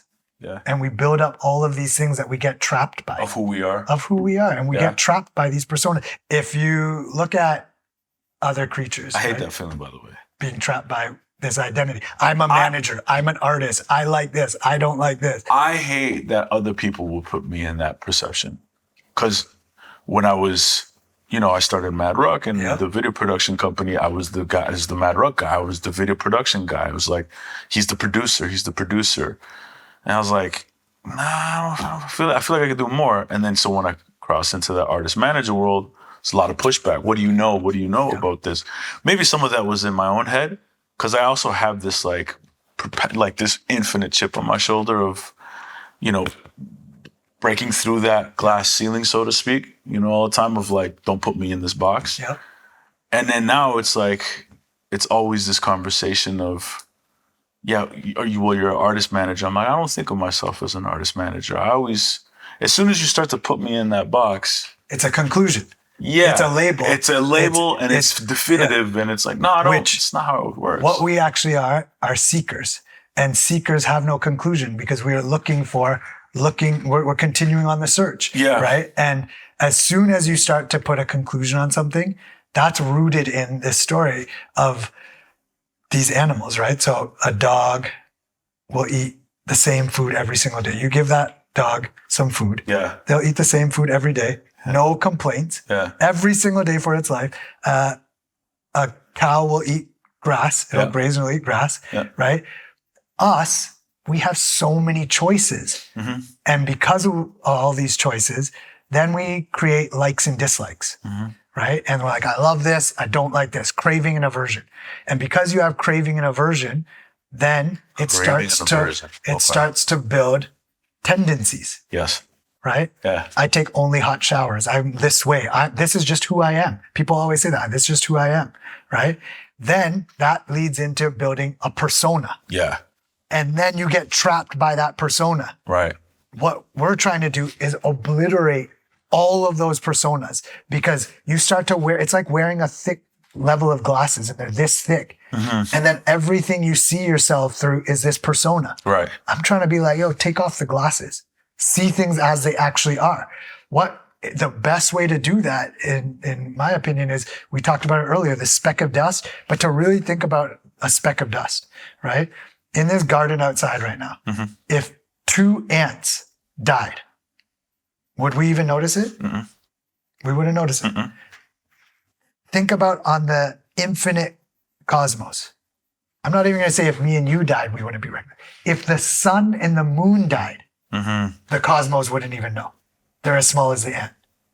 Fair enough. So what does that make us? Yeah. You know what I mean? Think about how big that situation is. Yet, what does that mean? Me and you have likes and dislikes. Yeah. I'm this big character in this story that I've made up. Yeah. That none of it's true. What we are is living, breathing life. Right. And if we can live in that space and realize that we're just a piece of life, just like this is a piece of life. Yeah.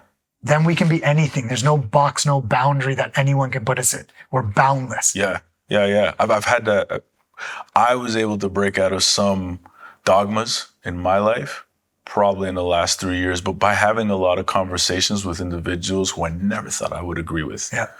But it was self-reflection, but through a conversation that I had with somebody else who had such a different opinion and it kind of blew my mind to be like, how are you looking at it this way? I'm like, but it's this way. But then you come to realize, like, no, I think there's many possibilities of this. And so then when I have that conversation, I then start to self-reflect and say, hold on, let me think this through a little bit. Yeah.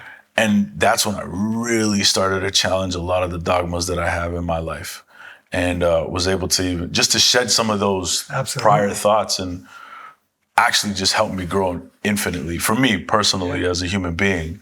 And that journey is a never-ending journey. Like, we constantly are checking in with ourselves to be the best version of ourselves. I feel like a lot of people, they kind of do it not consciously, but subconsciously. Yeah. People will do it because you're always changing. You're always changing. You're always evolving. No matter what, you're on a physical level. You're getting older. You know, your mind. Not you, bro. You stay the same age, man. I don't know, man. Yeah. No, man. Maybe you got years, of what you've been doing, what I'm saying, you look the same to me. The other aspect of rolling on tour with artists, like, we go hard, nonstop, no sleep, right? Yeah, exactly. But like, what you eat, what you put in, what's the fuel that you're giving to the system? I think that I've been able to keep the energy up because I'm not putting things in my system that are going to weigh it down and make it tired, right?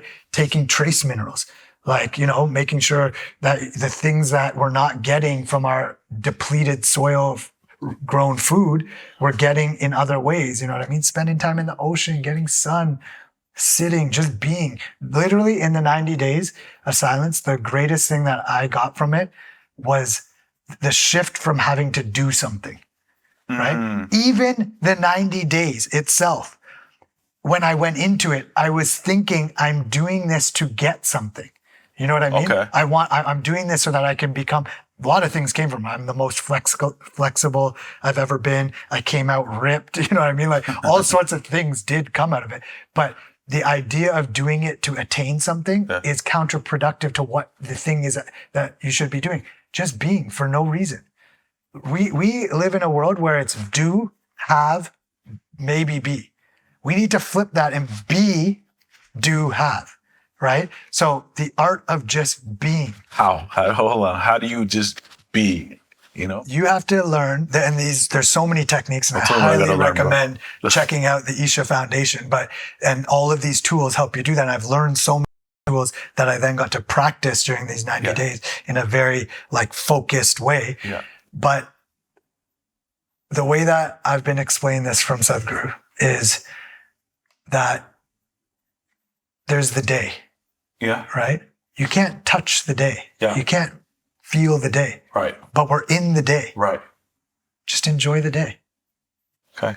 If you can actually, it's as simple as that. We try and make it so much bigger than it actually is. Mm-hmm. It's like, oh, I've got to sit here. I've got to do this. I've got to do that. Simply sit. Just be.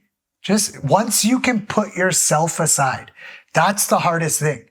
We built up this massive persona that there's so much activity going on about me, my knee, my body can't handle it, my mind can't handle it.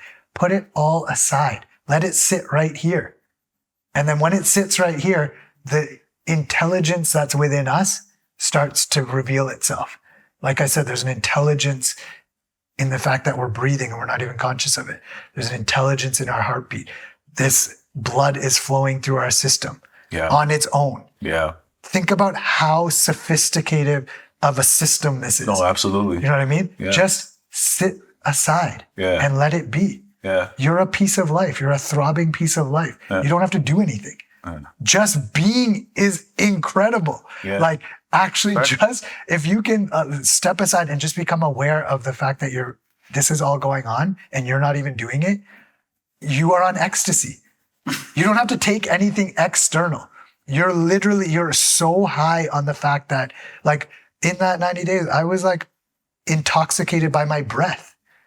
Wow. Like I felt high on my own supply, literally. forget Biggie being like, never get high on your own supply.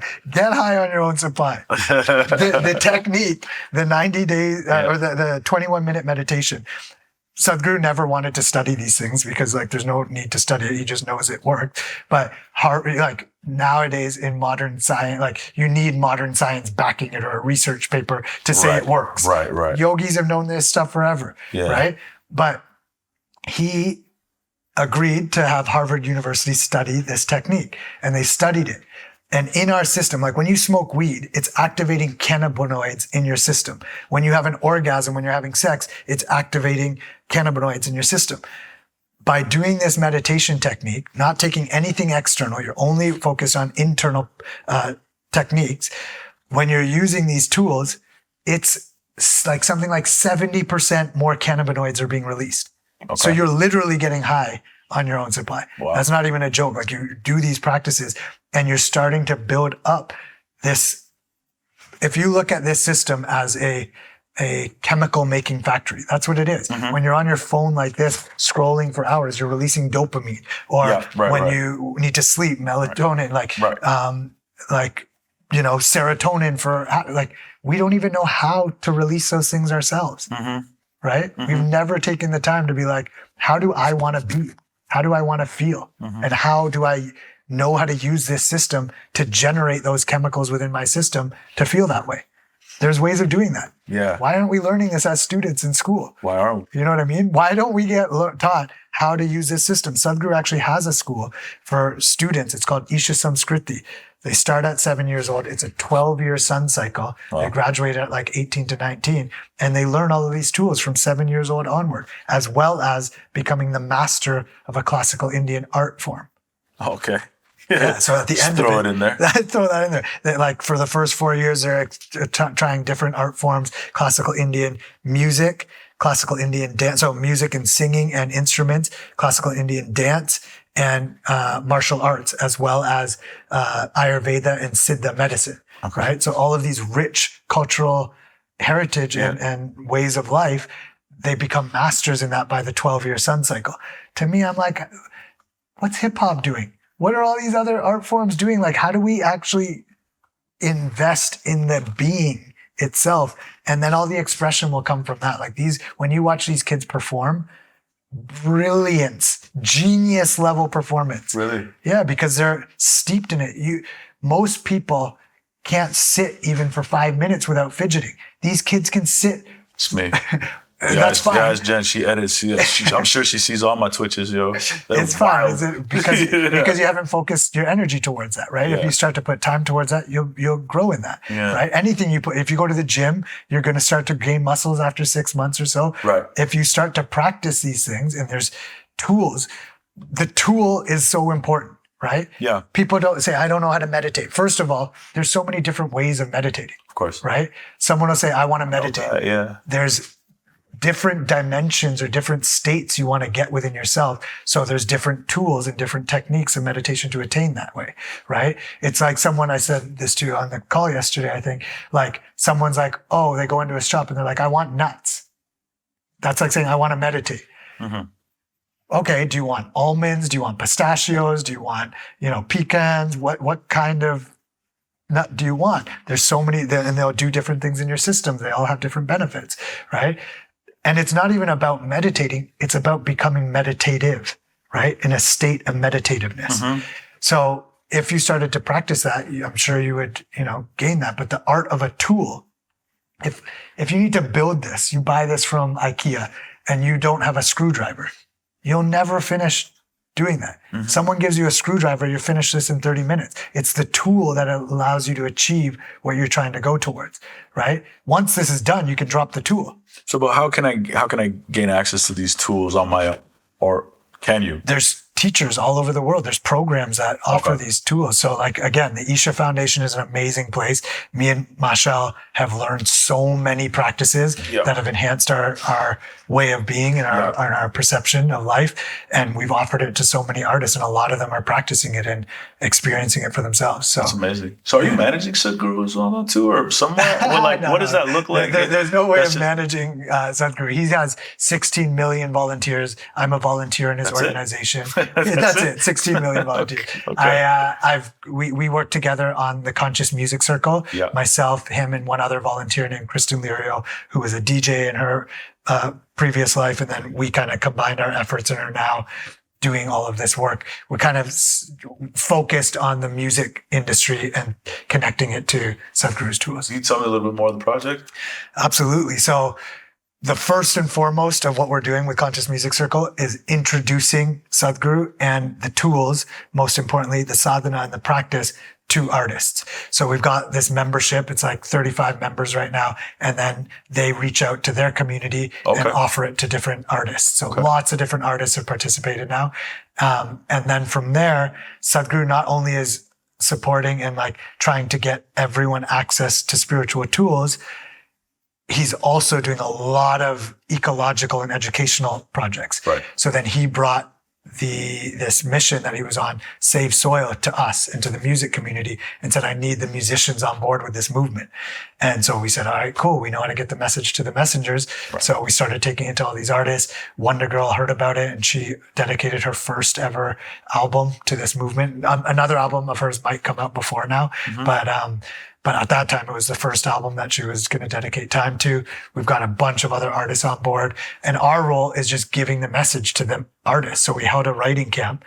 Sadhguru came to the writing camp, told everyone what, like, think about this yogi, mystic, and guru I'm thinking about coming to Trust me. coming to Malibu and talking to Wonder Girls writers and producers, and Chronix was there, Protoje was there, songwriters, artists, producers, Umi came, like all of these people are there listening to him talk about how our soil is depleted, and in the next 12 to 15 years, if we don't address soil degradation, that we won't have healthy food anymore. And then we open up the studios and all these writers are writing songs about it. And like, we're making records about it.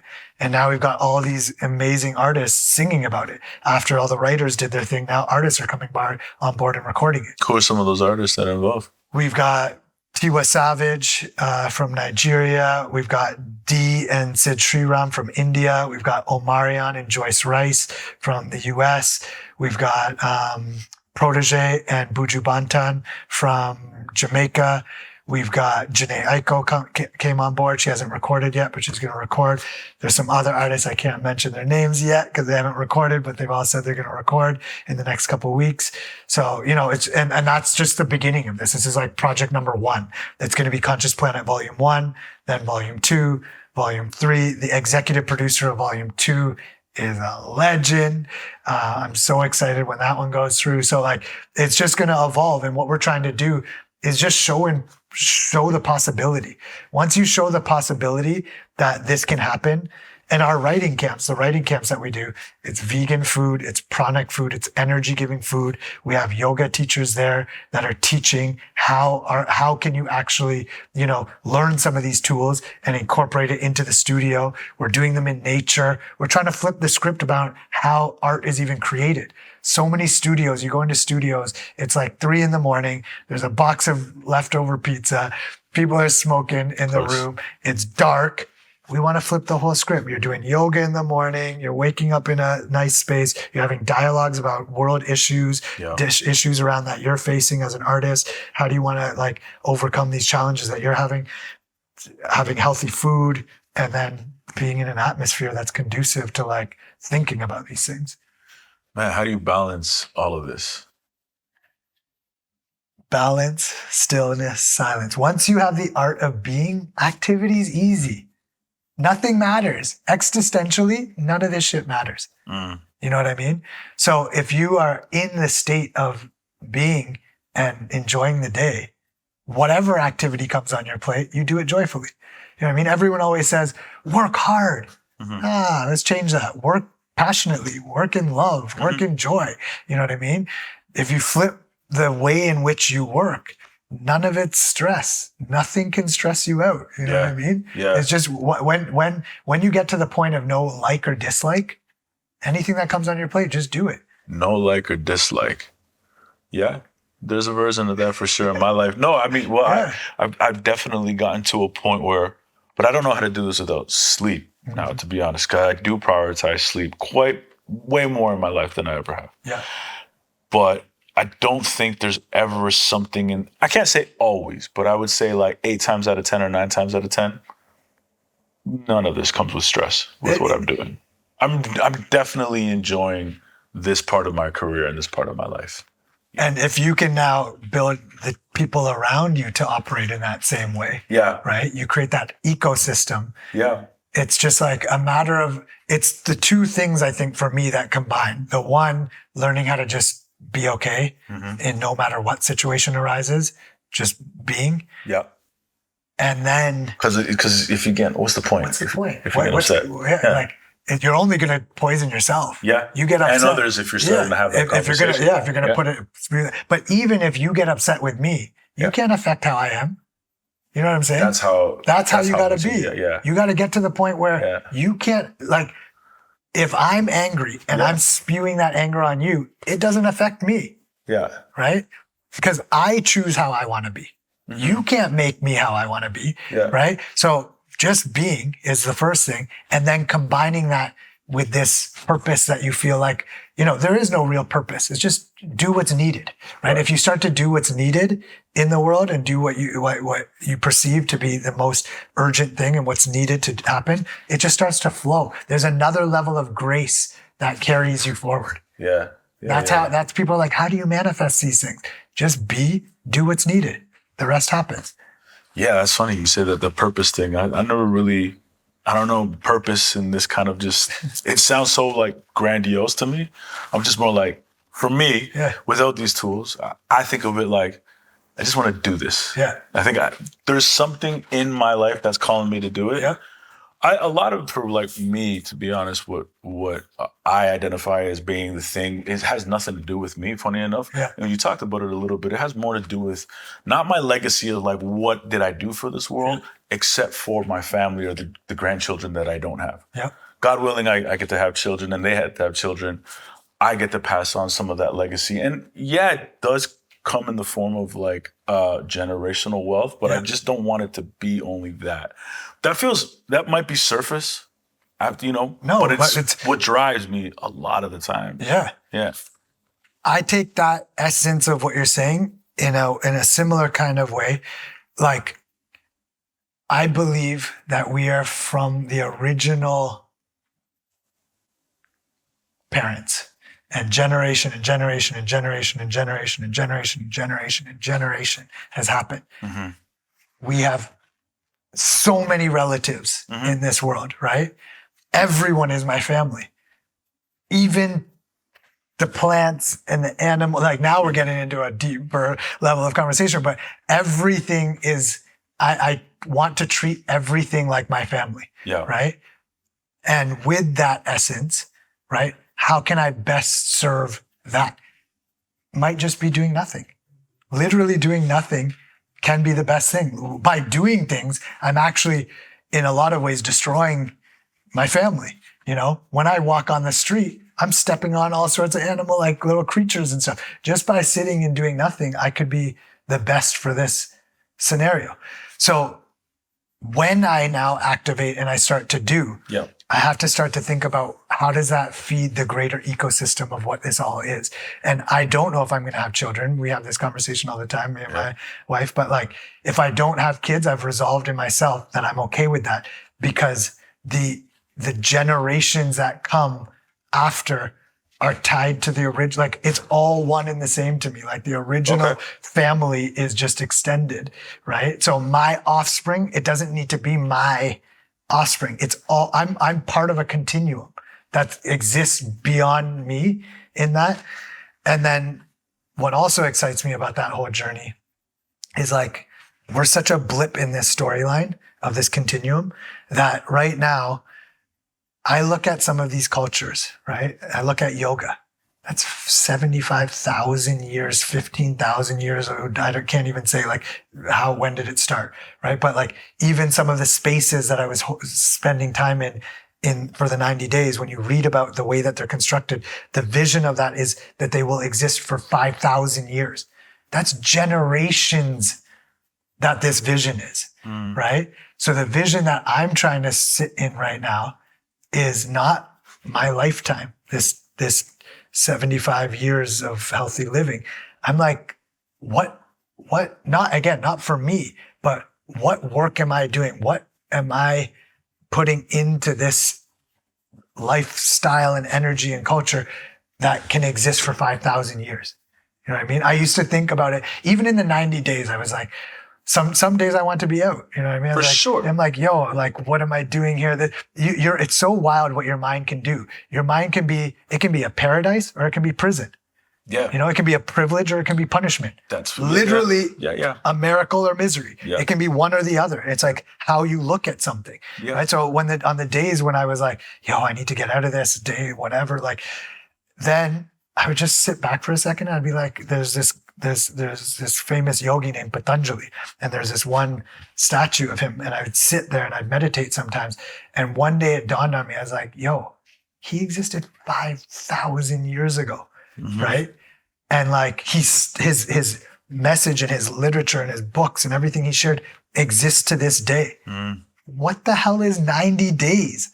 Like, if this 90 days helps me get into a sense of myself in any which way to be able to create something that lasts that long, and it's not about him. it's the essence of what he shared. Sure. Right? Sure. So for me, then I was like, 90 days is nothing. And I also looked at the 90 days. Sadhguru himself went on a 100-day motorcycle journey to promote Save Soil and raise awareness for Save Soil. And I remember that. he was going through like... This is before you guys connected. No, we were working together at this point. Oh, you were working together Yeah, at this we point. had just gone to the Caribbean. Okay. And like, this is what... I'm jumping all over the place right now, but one of the things that Sadhguru taught Machel and I is like, the best place to do work is where you have access and impact, right? Okay. Access and impact, you can do a lot of things. So if Machel's in the Caribbean, with $1, he can do a lot. If he goes into Nigeria with $1, he can't do anything, right? But because he has access and impact in the Caribbean, he can pick up the phone. He can do so much because he has access and impact, right? So do work where you have access and impact. How do you get to that access and impact part, though? How do you get there? Well, it's a long journey. Right. You have to build the access and impact. Yeah, or if you have a camera, build that, you know? He's been building that forever. I think you build access and impact through continued focus in one lane of moving towards a thing that people can start to see that this person has integrity. You know what I mean? Yeah. Once you have integrity in something, you Super can start important. to build access and impact. And Machel has built that. His name, Montano, rings like throughout the Caribbean as someone that is trustworthy, has built that, right? And so we were able to get prime ministers and presidents to sign memorandums of understanding, MOUs, for the Save Soil movement. Right after that, we went in like 3 or 4 days, we went to 6 nations and signed these agreements. And then Sadhguru went on a 100-day motorcycle journey, riding through the desert, through snow, through rain, doing 600 plus events in 100 days, through 30 countries, going through borders on a motorcycle, lone motorcycle. Wow. And then I was like, 90 days? Like, I'm worried about 90 days, and this man is 65 years old and Perspective, driving, man. just the zooming out and in of like my little story in my head of like worried about what is this? and when it's you're like, looking at the sun, yeah. So a lot of times I had to check myself, and I think I don't know where we came from to get to this part of the story, but No like, idea, but it's okay. but we ended up here. Yeah, but we ended up here. Man, what's this journey looking like for you now, moving forward for the next little bit? Like, where's your head at? What are you working on? What's the goal? The goal has always remained the same, to self-actualize and help others self-actualize. Okay. Right? So in my personal life, all of these practices that I'm doing is like a paramount part of my life. Wake up and do this sort of stuff and make this my way of being, right? That's like the primary. Then I have co-conspirators in that. And, you know, Machel right now, Machel's one of the best people to work with. I love working with him, and we have a very shared vision. He's right now doing his Masters of Carnival Studies. Mm-hmm. And with his doing the Masters of Carnival Studies, he's literally studying himself, which is kind of hilarious. Amazing. Like, obviously he's studying carnival, but at a certain point in the curriculum, it comes to him. Right? And he's just discovering things about new sound and all of that. The school gave him an honorary doctorate. Sure. But now he's actually doing it. And with that knowledge, you know, we're going to focus in spending a lot of time together in just sort of studying what the next iteration of soca and Caribbean music can be. And that will start to be a convergence of sound in the rest of the Caribbean islands, Latin America, India, and parts of Africa. We're very interested in the convergence of all of those sounds. Those are some of the biggest populations in the world. Yep. And we know with Machel's delivery and the way he can perform it, it might not end up being him, but the template and the sound that we develop can be the next artist that comes up. So we've also started this thing called Monk Music, which is Machel's label, and we're really expanding that this year. So Monk stands for Movement of Now Knowing. And through that, we're going to like as Machel wants to expand his sound, we're also expanding and bringing in A&Rs from Latin America, Africa, India. So it's going to be a global distribution company. And that's going really, really well. Investors are coming on board. And okay, so because I didn't ask this question, but how many people do you have on your team helping you with all of this? Because I think some people will watch this and they're not in the space of this, you know, how you manage individuals or have partners in these spaces. And sometimes when you're younger, you might think this person's doing all of this themselves. Yeah. So how does this operate so people are clear that it's not just you? Well, I'm going to share all of what I'm working on now, and I'm trying to be as succinct as possible. But to be honest, it's a very nimble and small team. Yeah. And it's just highly motivated people that are ready to go. Sure. And sometimes less is more. Like, I'm a little bit apprehensive of growing the team too big, because then it'll just change the whole way of being able to work. So right now it's a really, really small team, like under 10. That are doing all of this activity. Yeah, so you were able to bring down that what Machel tasked you with doing when he had his team of like I really like that how you said responsibly. Like we have to respectfully and responsibly. Like we said, we're taking care of people's lives. Yeah. You know what I mean? It's not just like, oh, everyone's gone. It's like, no, how are we setting up each person for success? Yeah. And like really doing succession planning. Yeah. And like right now, what's happening in the music industry, you see like legends in the game just getting cut. It's like, where are they going to go from here? Like, we want to think about that for a lot of people, and if we're managing people's lives, you know what I mean? Yeah, it's really important. Yeah, it's I don't know. I mean, I think when it comes to that world, it's cold-blooded, man. It's very cold-blooded, to be honest with you. And I obviously don't subscribe to that notion. What I do think, though, to that situation where how so many record labels are cutting so many people, I think that there is a lot of opportunity that is going to come from that. Some people are just going to have to realize that maybe their standard of living is going to have to change. It's going to shift, because, Universal, for example, shed, I think it was $275 million worth of salary pretty instantly. And so some of these individuals are not going to be able to get paid what they were before, but if they are actually open to that, and a lot of them could potentially partner to some incredible people at these I'm having labels. amazing conversations right now because people are finally having to be in a position to have these conversations where new companies can form. I think what's going to happen in the industry is like a lot of stuff will now just be outsourced to partnerships and other companies. And like, it was already happening quite a bit. So it's opening up opportunity for all of us. You know what I mean? Like, a lot of these independent little agencies and things that were doing things are going to get the work. And some of the people that were in those positions can join up and partner and bring that inside experience to it. Yeah. So it can level out and be a really beautiful thing. Everything evolves over time. It's how it's done. You know what I mean? And how can you set up people for success, right? And so what else you have? So Machel is primary partner in a lot of this stuff. We own a bunch of properties and businesses. So we own Hollywood Carnival. We own Monk Music, the label. We've got Melee, which is like a destination festival. It was supposed to be a cruise, but now it's like a destination festival that happens mainly in Mexico. So we've created businesses. He has like lots of real estate projects. He runs his own chocolate company. So there's a lot of diversification. Yeah, Trinidad has some of the best cacao. And so I should know that, my girl from Trinidad. You should. This chocolate is beautiful. It's vegan chocolate, 60% raw. I'll send you some. Sweet tooth. For sure, you'll love it. Okay. And so like he's got a lot of things going on. Yeah. Right now the focus is school, and then the transition of the sound and the music. And then we're going to come out with a body of work that no one has heard Machel like this. Amazing. So that will all seep into the album. He's a executive producer on a lot of the album projects through the label and A&Ring all of that sort of stuff. And then the global expansion of that. Personally, I still love to shoot.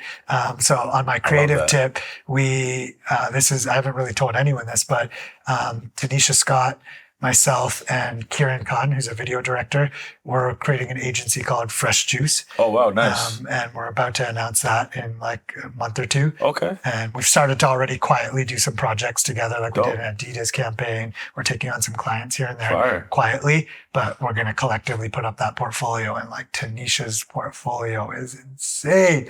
Yeah, man. Like we're putting together the reel right now. Yeah. And oh my God, like she dominates the reel, obviously. Of course.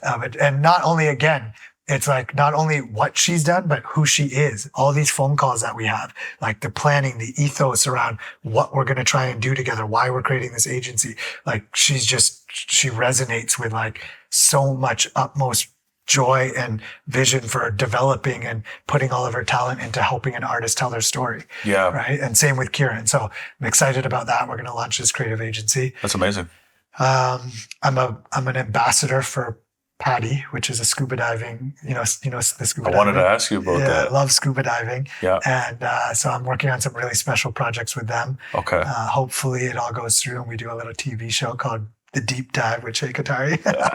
And we go diving. You'll be backflipping into water. Backflip into water and take like some of my friends in the music industry and like well-known folks on their first dives and introduce them to like some of the water and ocean conservation that's happening. Like we're basically trying to inspire generations of young people to know about diving, but then also learn about how important it is to conserve the ocean. Listen, man, I have actually a fear of like going down that deep in the water. But if I'm going to go with somebody and trust somebody, it would be you. Let's go. It would be you. This is what I want to do. Yeah. Show people that.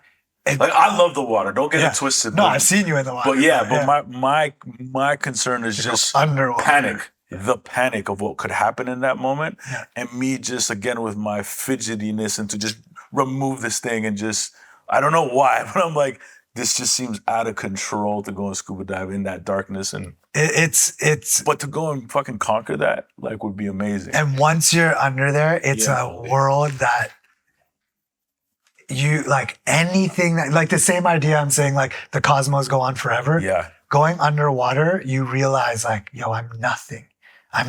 Yeah, absolutely. Like underwater right that now while we're fear. having this, might be the fear that it'll wake you up in a way that like, while we're having this conversation, there's a starfish literally sitting there breathing.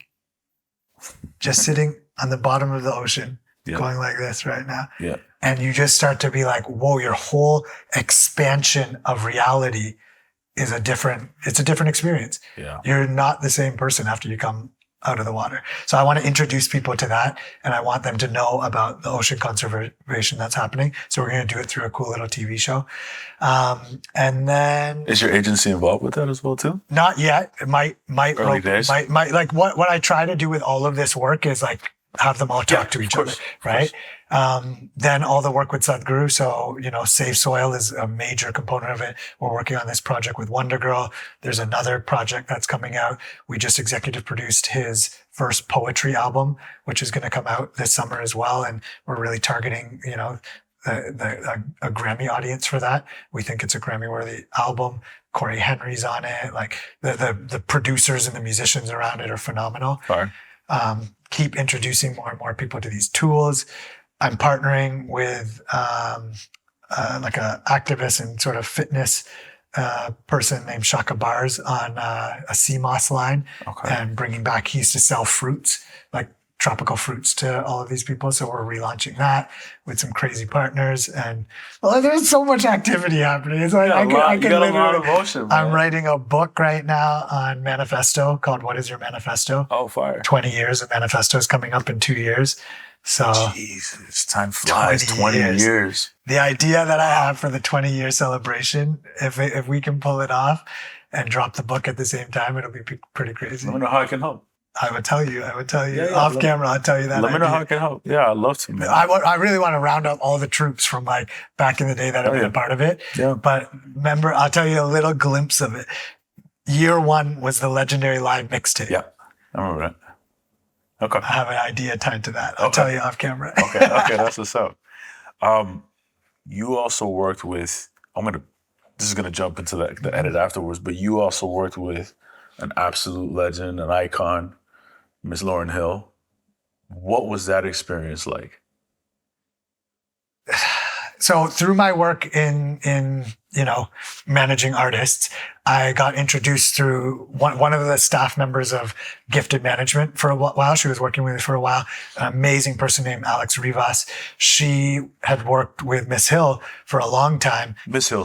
Miss Lauryn Hill, Miss Hill. She worked with her for a very long time, as on the road and on tour. And when Miss Hill was starting to get ready for, I think it was the 20-year Miss Education tour, she was looking to expand, and work with new people. And I got introduced on one specific project, but then through having conversations, I realized that she wanted like, some visual people, some photography people, some design people, some fashion people. And I was like, I have a really great network of all these creators. And so my role sort of became to work with her on introducing a lot of different creators to her. And the opportunity to work with her, first of all, was just like creative genius with so much attention to detail. I have not worked with another individual that has a very specific intention. Yeah. My role kind of evolved from like this first conversation that we had about a specific project to just introducing a bunch of creators. Yeah. And through that process of introducing the creators, I got to watch how she worked and like be kind of like a fly on the wall in a lot of these creative conversations and editing sessions. And, we developed a video to roll out the 20-year anniversary of the Miseducation of Lauryn Hill tour. I was like, just first of all, working on it was so surreal because like one of the greatest artists of all time, in my opinion. Of all time. Right? Greatest album of all time. And I put it in my top I put in my top 10 that are like rappers. Yeah. Forget female. I mean, exactly. ever. Yeah. So to watch that and to see how she crafts that immaculate contribution to culture, it's because of the level of attention to detail. And she's so focused on a vision and knows what she wants. And then really, in a lot of ways, all of us are extensions and hands of hers. Like, it's this beautiful mind that's like getting editors' hands to do what she visions and like getting a fashion designer to do what she wants or a shoe designer. But it's really coming from her mind. And that mind is a creative genius, like beautiful, as we all already know. So yeah, having that opportunity to do that and like have intimate conversations about what she wants to do and why she wants to do it. Like, someone like Miss Hill, you would think like you start up a WhatsApp conversation and you think that like it's going to end in a minute because of who she is and how like busy she must be and like who am I, right? If I start a conversation with Miss Hill, it's like a deep dialogue. It's a deep reasoning. Oh, wow, okay. Like for hours sometimes. It's a back and forth in conversation. And like that to me just shows how intentional of a human being she is, how much care she puts into it, what the purpose of this relationship is beyond only extracting, I think that conversation that we had earlier about like not looking at people as resources, but as possibilities. And that kind of contradicts what I said of us being like her hands, but like, she's like, this is a possibility that I can collaborate with this person and we can achieve this vision. Yes, it's her vision, but we can collectively collaborate in delivering it. You know what I mean? Everyone brings their expertise to the table. So that was just a joy to like bring all of these people. Some of the people are still working with her. I see them collaborating on that's new amazing. Things and like, So did you bring Dookie Dukes to the table? No. Okay. No. I think Alex, so he works with Chronix and Alex also tour manages for Chronix. Okay. So I think she brought him to the table. Okay. Yeah. Man, you got a ton of experiences. It's incredible to have this conversation with you, man. I always ask the guests that I don't want to say guests, but my friends who I'm having conversations with, homies, mentors. Mentees. Mentee. Goes both ways. Yeah, appreciate that. But I always ask, what are a few books, 3 books that you could recommend to somebody, whether it's in the music space or not, that you think could be helpful for growth? I've told you so many about the tools, all the tools. So I'll take 1 and 2. There's 2 books. Okay. One is called Inner Engineering, and one is called Karma, A Yogi's Guide to Crafting Your Own Destiny. Okay. Those 2 books tell a story, but they also give you specific tools within them to actually start to break this boundary of self and mind and all of that sort of stuff. So those are 2 amazing books that also tie directly to some practices that you can actually go and learn. So Inner Engineering, the book, it's kind of like a gateway into doing the Inner Engineering program where you learn this 21-minute meditation. Yeah. Another book, I would just say just for pure joy, because sometimes they don't all need to be like, self-help or like tool books. I read this book when I was like a kid, The Beach by Alex Garland, which ended up becoming the movie, The Beach, Oh, that so, okay. Leonardo DiCaprio's Yeah, in. yeah. But just the way that storytelling is, and I was young and like it built a whole vision in my mind and made me want to journey and travel to Thailand and all over the place. So it's an easy, fun read, but like it's something that I would go back to and be like, yo, I love that book. That's what's up. Yo, man, I appreciate your time, Che. Appreciate your time. You've been a pillar in our community for a long time, man. And you got so much more to go. Clearly, there's like a huge runway for you to continue doing what you're doing. Thank you, brother. Always been inspiring, man. And Same way. man, I really do appreciate you taking the time, letting us in your home and having this conversation. It's all love. Thank you so much, bro. Respect. Appreciate you. Yeah, man. Sir.